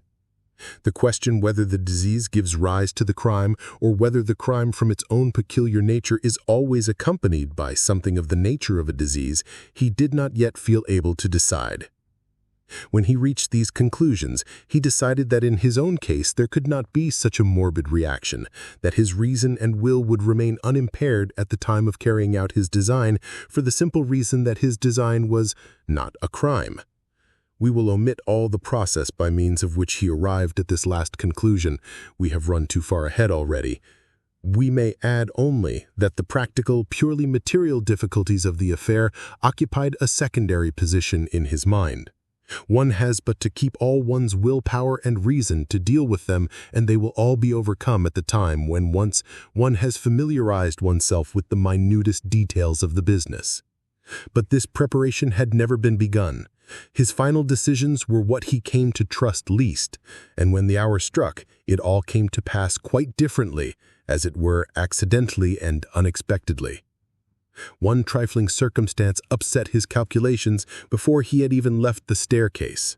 When he reached the landlady's kitchen, whose door was open as usual, he glanced cautiously in to see whether, in Nastasia's absence, the landlady herself was there, or if not, whether the door to her own room was closed, so that she might not peep out when he went in for the axe. But what was his amazement when he suddenly saw that Nastasia was not only at home in the kitchen, but was occupied there, taking linen out of a basket and hanging it on a line. Seeing him, she left off hanging the clothes, turned to him and stared at him all the time he was passing. He turned away his eyes and walked past as though he noticed nothing. But it was the end of everything. He had not the axe. He was overwhelmed. He thought, as he went under the gateway, that he had not the right to show emotion. What made me think, he reflected as he went under the gateway, what made me think that she would surely not be at home at that moment? Why did I assume this so certainly? He was crushed and even humiliated. He could have laughed at himself in his anger. A dull animal rage boiled within him. He stood hesitating in the gateway. To go into the street, to go a walk for appearance's sake, was revolting. To go back to his room, even more revolting. "And what a chance I have lost forever," he muttered, standing aimlessly in the gateway, just opposite the porter's little dark room, which was also open. Suddenly he started. From the porter's room, 2 paces away from him, something shining under the bench to the right caught his eye. He looked about him. Nobody. He approached the room on tiptoe, went down 2 steps into it, and in a faint voice called the porter. Yes, not at home. Somewhere near, though, in the yard, for the door is wide open. He dashed to the axe. It was an axe, and pulled it out from under the bench, where it lay between 2 chunks of wood. At once, before going out, he made it fast in the noose.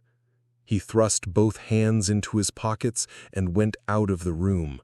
No one had noticed him. When reason fails, the devil helps, he thought with a strange grin. This chance raised his spirits extraordinarily. He walked along quietly and sedately, without hurry, to avoid awakening suspicion. He scarcely looked at the passers-by, tried to escape looking at their faces at all, and to be as little noticeable as possible. Suddenly, he thought of his hat. Good heavens, I had the money the day before yesterday, and did not get a cap to wear instead. A curse rose from the bottom of his soul. Glancing out of the corner of his eye into a shop, he saw by a clock on the wall that it was 10 minutes past 7. He had to make haste, and at the same time to go some way round, so as to approach the house from the other side. When he had happened to imagine all this beforehand, he had sometimes thought that he would be very much afraid. But he was not very much afraid now, was not afraid at all, indeed. His mind was even occupied by irrelevant matters, but not by anything for long. As he passed the Yusupov garden, he was deeply absorbed in considering the building of great fountains and of their refreshing effect on the atmosphere in all the squares. By degrees, he passed to the conviction that if the summer garden were extended to the field of Mars, and perhaps joined to the garden of the Mikhailovsky Palace, it would be a splendid thing and a great benefit to the town. Then he was interested by the question why in all great towns men are not simply driven by necessity, but in some peculiar way inclined to live in those parts of the town where there are no gardens nor fountains, where there is most dirt and smell and all sorts of nastiness. Then his own walks through the Haymarket came back to his mind, and for a moment he waked up to reality. What nonsense, he thought. Better think of nothing at all. So probably men led to execution clutch mentally at every object that meets them on the way, flashed through his mind, but simply flashed, like lightning. He made haste to dismiss this thought. And by now he was near. Here was the house. Here was the gate. Suddenly, a clock somewhere struck once. What? Can it be 7:30? Impossible. It must be fast. Luckily for him, everything went well again at the gates. At that very moment, as though expressly for his benefit, a huge wagon of hay had just driven in at the gate, completely screening him as he passed under the gateway, and the wagon had scarcely had time to drive through into the yard before he had slipped in a flash to the right. On the other side of the wagon he could hear shouting and quarreling, but no one noticed him and no one met him. Many windows looking into that huge quadrangular yard were open at that moment, but he did not raise his head. He had not the strength to. The staircase leading to the old woman's room was close by, just on the right of the gateway. He was already on the stairs. Drawing a breath, pressing his hand against his throbbing heart, and once more feeling for the axe and setting it straight, he began softly and cautiously ascending the stairs, listening every minute. But the stairs, too, were quite deserted. All the doors were shut. He met no one. One flat, indeed, on the first floor was wide open, and painters were at work in it, but they did not glance at him. He stood still, thought a minute, and went on. Of course, it would be better if they had not been here, but it's 2 stories above them. And there was the 4th story. Here was the door. Here was the flat opposite, the empty one. The flat underneath the old woman's was apparently empty also. The visiting card nailed on the door had been torn off. They had gone away. He was out of breath. For one instant the thought floated through his mind, "Shall I go back?" But he made no answer and began listening at the old woman's door. A dead silence. Then he listened again on the staircase, listened long and intently, then looked about him for the last time, pulled himself together, drew himself up, and once more tried the axe in the noose. Am I very pale? Am I not evidently agitated? She is mistrustful. Had I better wait a little while longer, till my heart leaves off thumping? But his heart did not leave off thumping. On the contrary, as though to spite him, it throbbed more and more violently. He could not stand it any longer. He slowly put out his hand to the bell and rang. Half a minute later, he rang again, more loudly. No answer. To go on ringing was useless and out of place. The old woman was of course at home, but she was suspicious and alone. He had some knowledge of her habits, and once more he put his ear to the door. Either his senses were particularly keen, which it is difficult to suppose, or the sound was really very distinct. Anyway, he suddenly heard something like the cautious touch of a hand on the lock, and the rustle of a skirt at the very door. Someone was standing stealthily close to the lock, and just as he was doing on the outside, was secretly listening within, and seemed to have her ear to the door. He moved a little on purpose and muttered something aloud, that he might not have the appearance of hiding. Then rang a 3rd time, but quietly, soberly, and without impatience. Recalling it afterwards, that moment stood out in his mind vividly, distinctly, forever. He could not make out how he had had such cunning, for his mind was as it were clouded at moments, and he was almost unconscious of his body. An instant later, he heard the latch unfastened. Chapter 7. The door was as before opened a tiny crack, and again 2 sharp and suspicious eyes stared at him out of the darkness. Then Raskolnikov lost his head and nearly made a great mistake. Fearing the old woman would be frightened by their being alone, and not hoping that the sight of him would disarm her suspicions, he took hold of the door and drew it towards him to prevent the old woman from attempting to shut it again. Seeing this, she did not pull the door back, but she did not let go the handle, so that he almost dragged her out with it onto the stairs. Seeing that she was standing in the doorway, not allowing him to pass, he advanced straight upon her. She stepped back in alarm, tried to say something, but seemed unable to speak and stared with open eyes at him. "Good evening, Alyona Ivanovna," he began, trying to speak easily, but his voice would not obey him. It broke and shook. I have brought something, but we'd better come in, to the light." And leaving her, he passed straight into the room uninvited. The old woman ran after him. Her tongue was unloosed. "Good heavens! What is it? Who is it? What do you want?" "Why, Alyona Ivanovna, you know me, Raskolnikov. Here, I brought you the pledge I promised the other day." And he held out the pledge. The old woman glanced for a moment at the pledge, but at once stared in the eyes of her uninvited visitor. She looked intently, maliciously, and mistrustfully. A minute passed. He even fancied something like a sneer in her eyes, as though she had already guessed everything. He felt that he was losing his head, that he was almost frightened, so frightened that if she were to look like that and not say a word for another half-minute, he thought he would have run away from her. "Why do you look at me as though you did not know me?" he said suddenly, also with malice. "Take it if you like. If not, I'll go elsewhere. I'm in a hurry." He had not even thought of saying this, but it was suddenly said of itself. The old woman recovered herself, and her visitor's resolute tone evidently restored her confidence.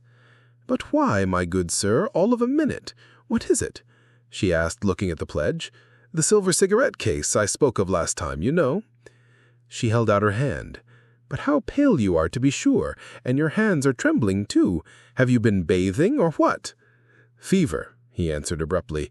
"You can't help getting pale if you've nothing to eat," he added with difficulty articulating the words. His strength was failing him again, but his answer sounded like the truth. The old woman took the pledge. "What is it?" she asked once more, scanning Raskolnikov intently and weighing the pledge in her hand. "A thing, cigarette case, silver. Look at it." "It does not seem somehow like silver. How he has wrapped it up." Trying to untie the string and turning to the window, to the light, all her windows were shut, in spite of the stifling heat. She left him altogether for several seconds, and stood with her back to him.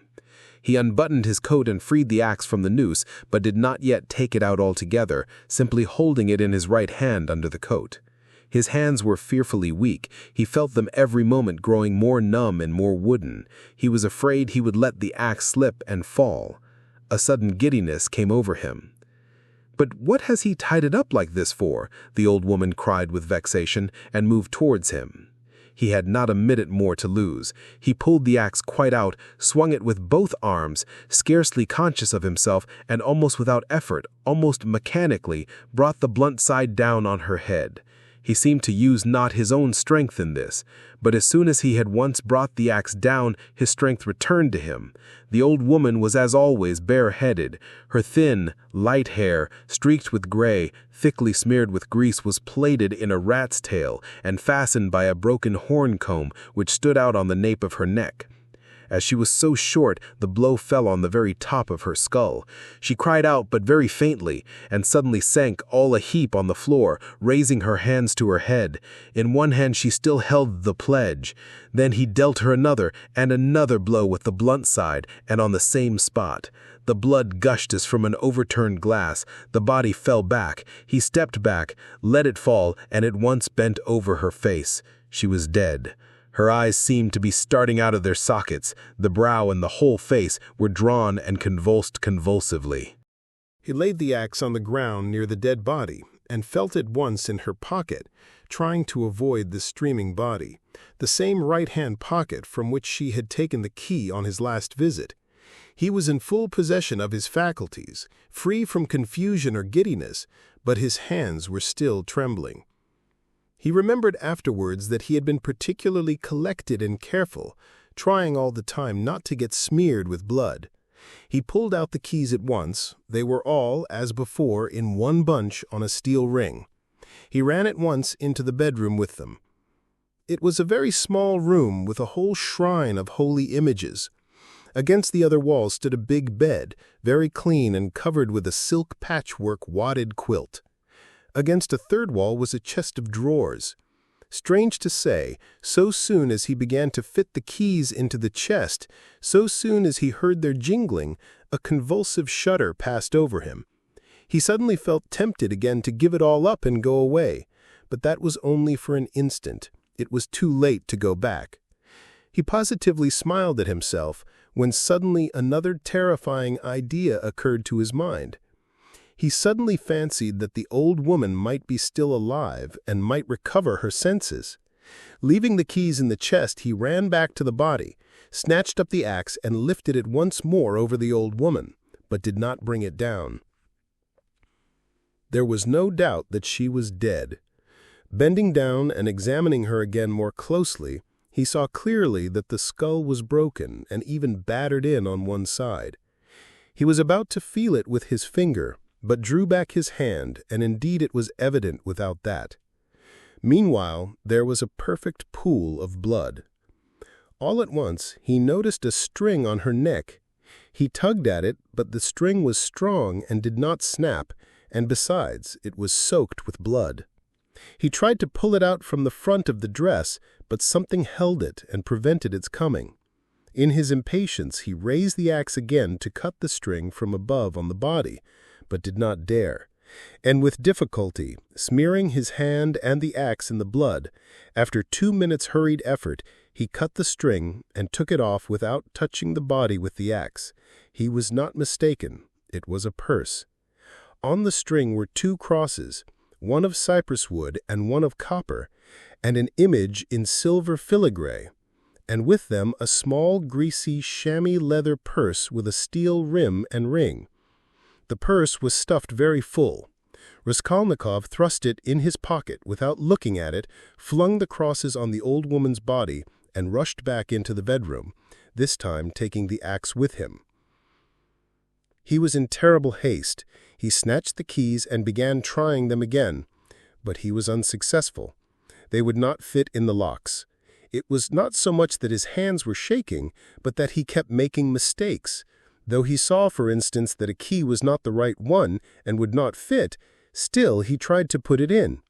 Suddenly he remembered and realized that the big key with the deep notches, which was hanging there with the small keys, could not possibly belong to the chest of drawers.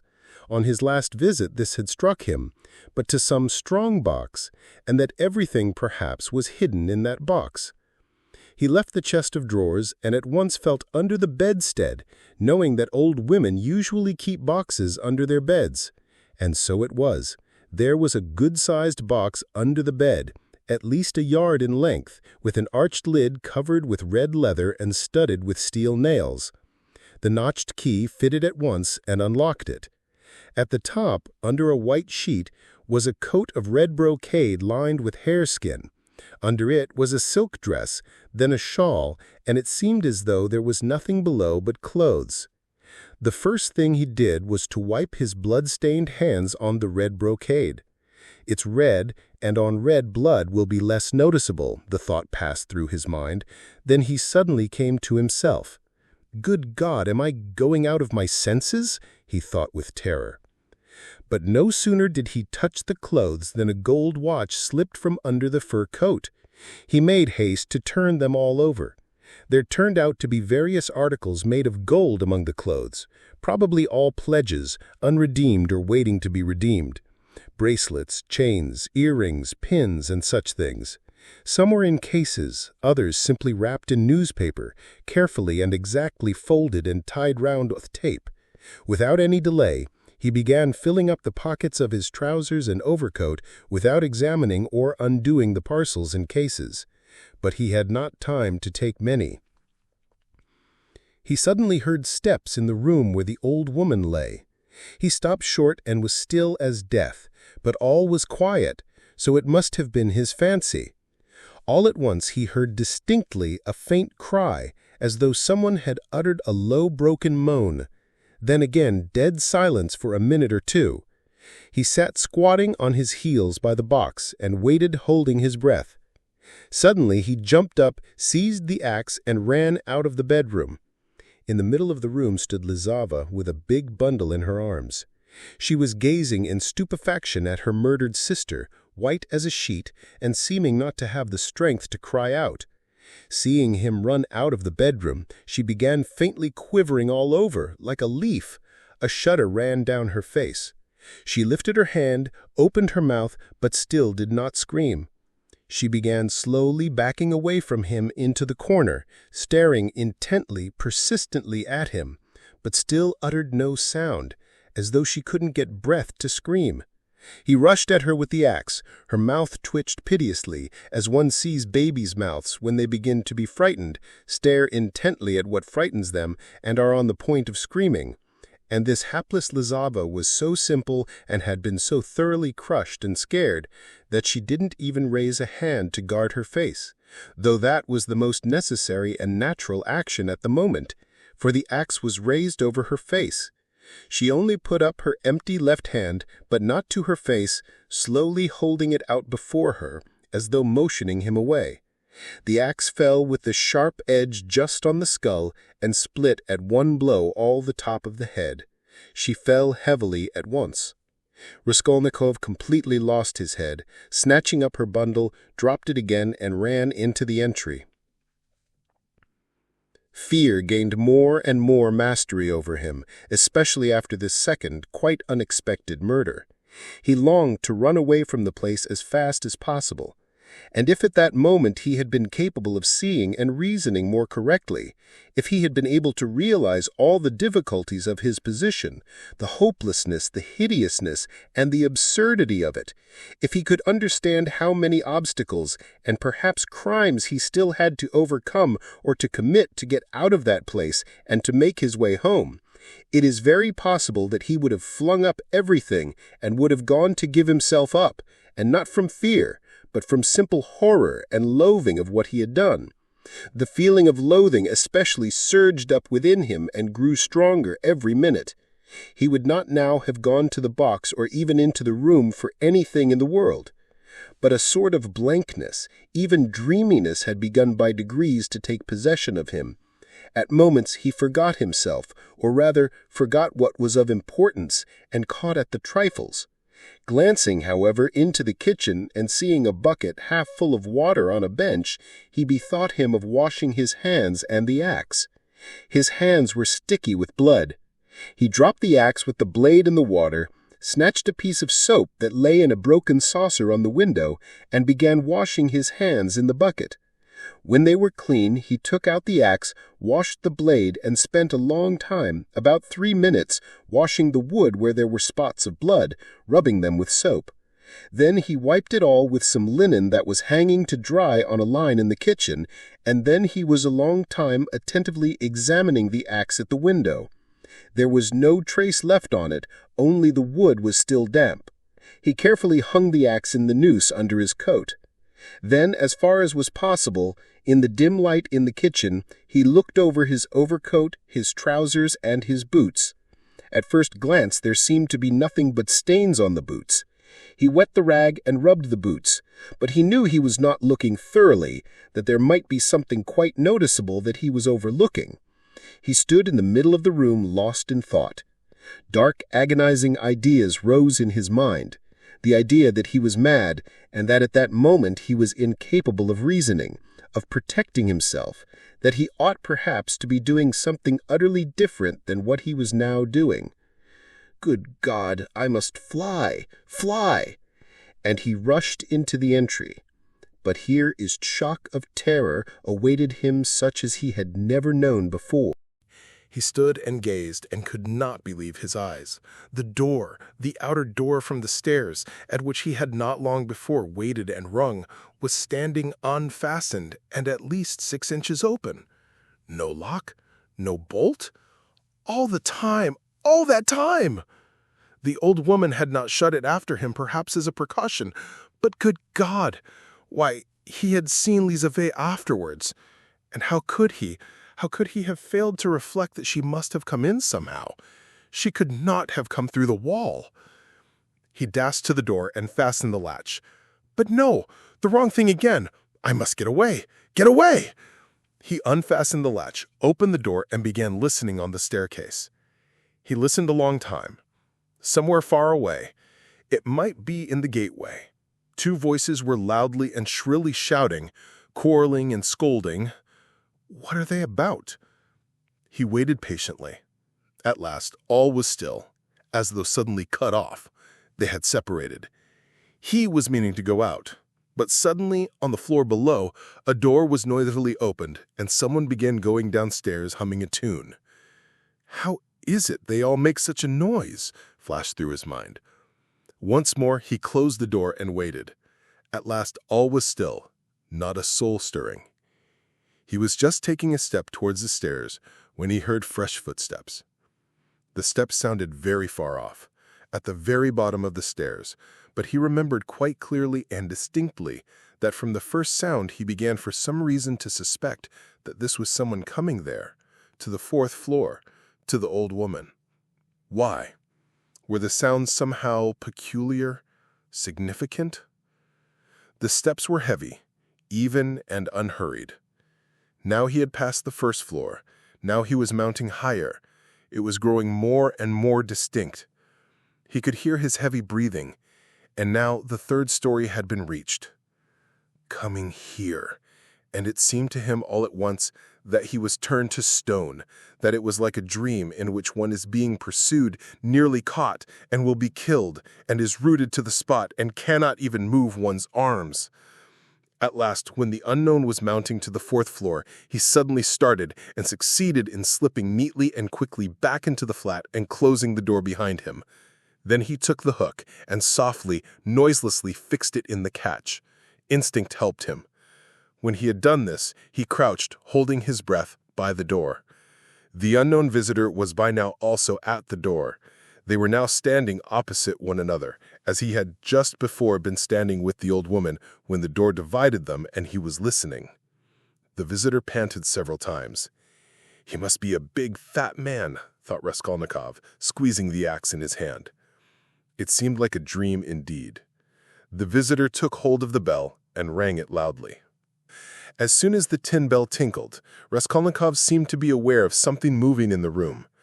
For some seconds he listened quite seriously.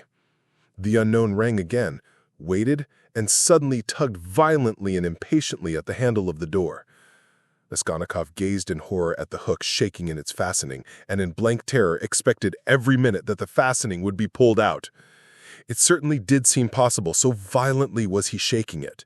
He was tempted to hold the fastening, but he might be aware of it. A giddiness came over him again. I shall fall down, flashed through his mind. But the unknown began to speak, and he recovered himself at once. What's up? Are they asleep or murdered? Damn them, he bawled in a thick voice. Hey, Alyona Ivanovna, old witch! Lizaveta Ivanovna! Hey, my beauty! Open the door! Damn them! Are they asleep or what? And again, enraged, he tugged with all his might a dozen times at the bell. He must certainly be a man of authority and an intimate acquaintance. At this moment, light hurried steps were heard not far off, on the stairs.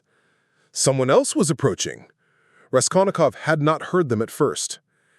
You don't say there's no one at home, cried the newcomer in a cheerful ringing voice, addressing the first visitor, who still went on pulling the bell.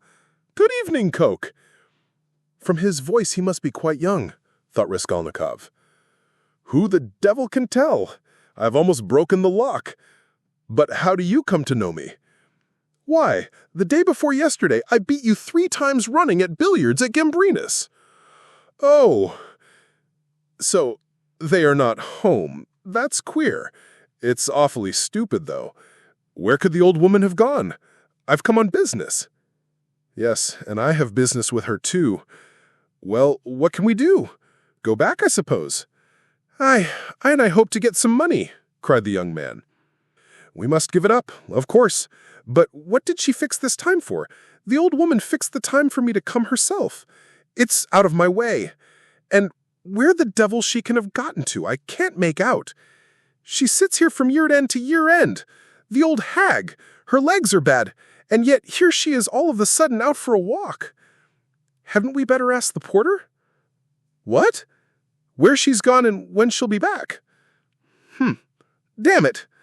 We might ask, but you know, she never does go anywhere. And he once more tugged at the door handle. Damn it. There's nothing to be done. We must go. Stay, cried the young man suddenly. Do you see how the door shakes if you pull it? Well, it shows it's not locked but fastened with the hook. Do you hear how the hook is clanking? Well, why, don't you see? That proves that one of them is at home. If they were all out, they would have locked the door from the outside with the key, and now with the hook from the inside. There, do you hear how the hook is clanking? To fasten the hook on the inside, they must be at home, don't you see? So there they are sitting inside and don't open the door. Well, and so they must be, cried Coke, astonished.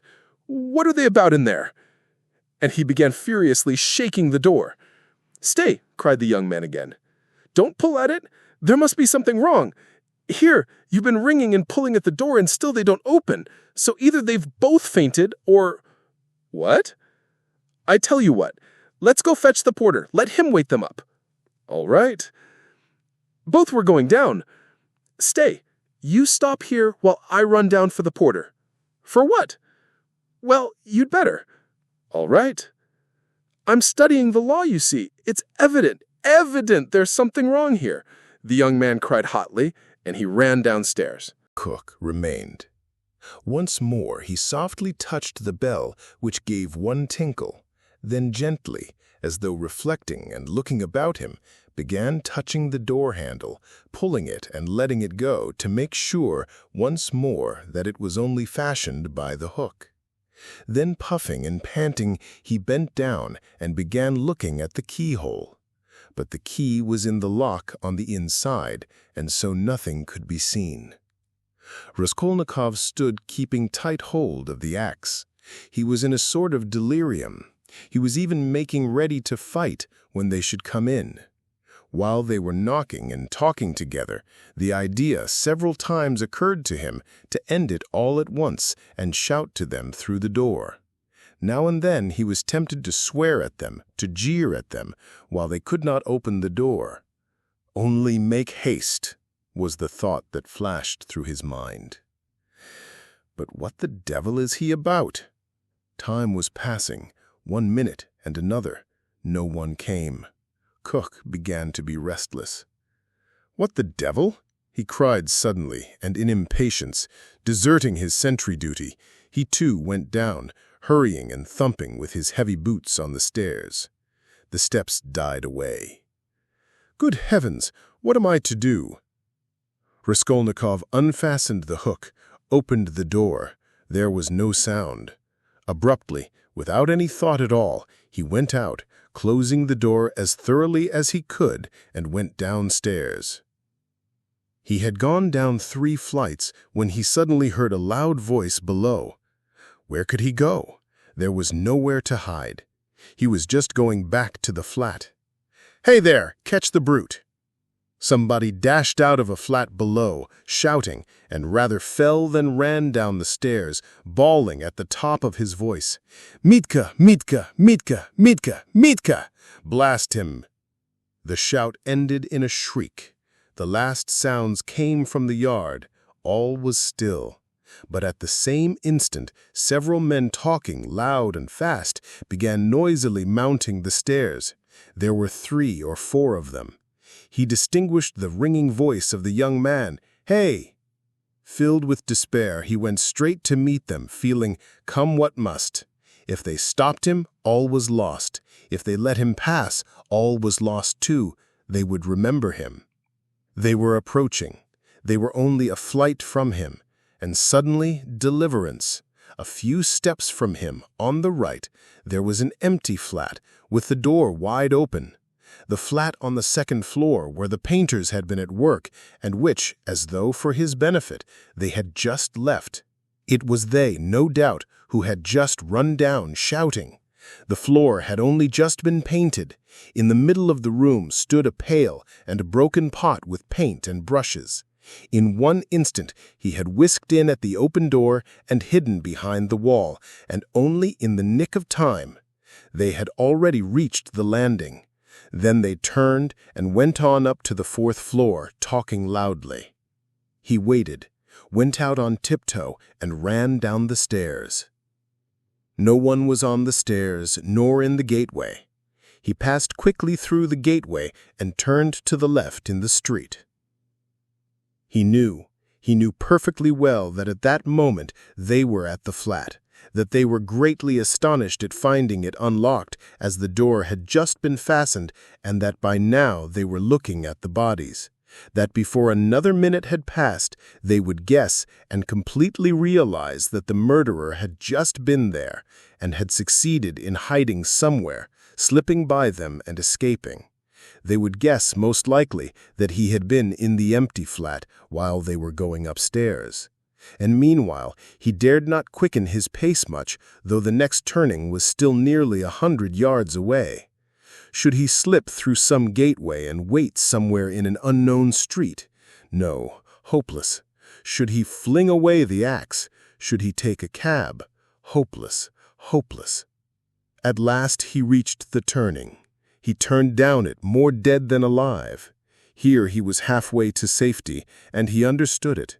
It was less risky because there was a great crowd of people, and he was lost in it like a grain of sand. But all he had suffered had so weakened him that he could scarcely move. Perspiration ran down him in drops. His neck was all wet. "My word, he has been going it!" someone shouted at him when he came out on the canal bank. He was only dimly conscious of himself now, and the farther he went, the worse it was. He remembered, however, that on coming out onto the canal bank, he was alarmed at finding few people there, and so being more conspicuous, and he had thought of turning back. Though he was almost falling from fatigue, he went a long way round so as to get home from quite a different direction. He was not fully conscious when he passed through the gateway of his house. He was already on the staircase before he recollected the axe, and yet he had a very grave problem before him: to put it back and to escape observation as far as possible in doing so.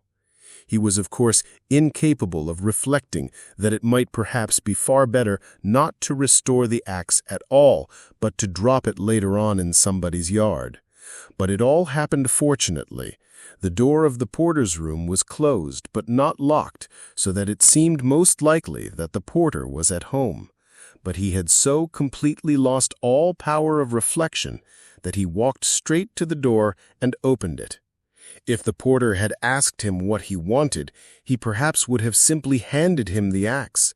But again the porter was not at home, and he succeeded in putting the axe back under the bench and even covering it with the chunk of wood as before. He met no one, not a soul, afterwards on the way to his room. The landlady's door was shut. When he was in his room, he threw himself on the sofa, just as he was. He did not sleep, but sank into blank forgetfulness. If anyone had come into his room then, he would have jumped up at once and screamed. Scraps and shreds of thoughts were simply swarming in his brain, but he could not catch at one. He could not rest on one, in spite of all his efforts.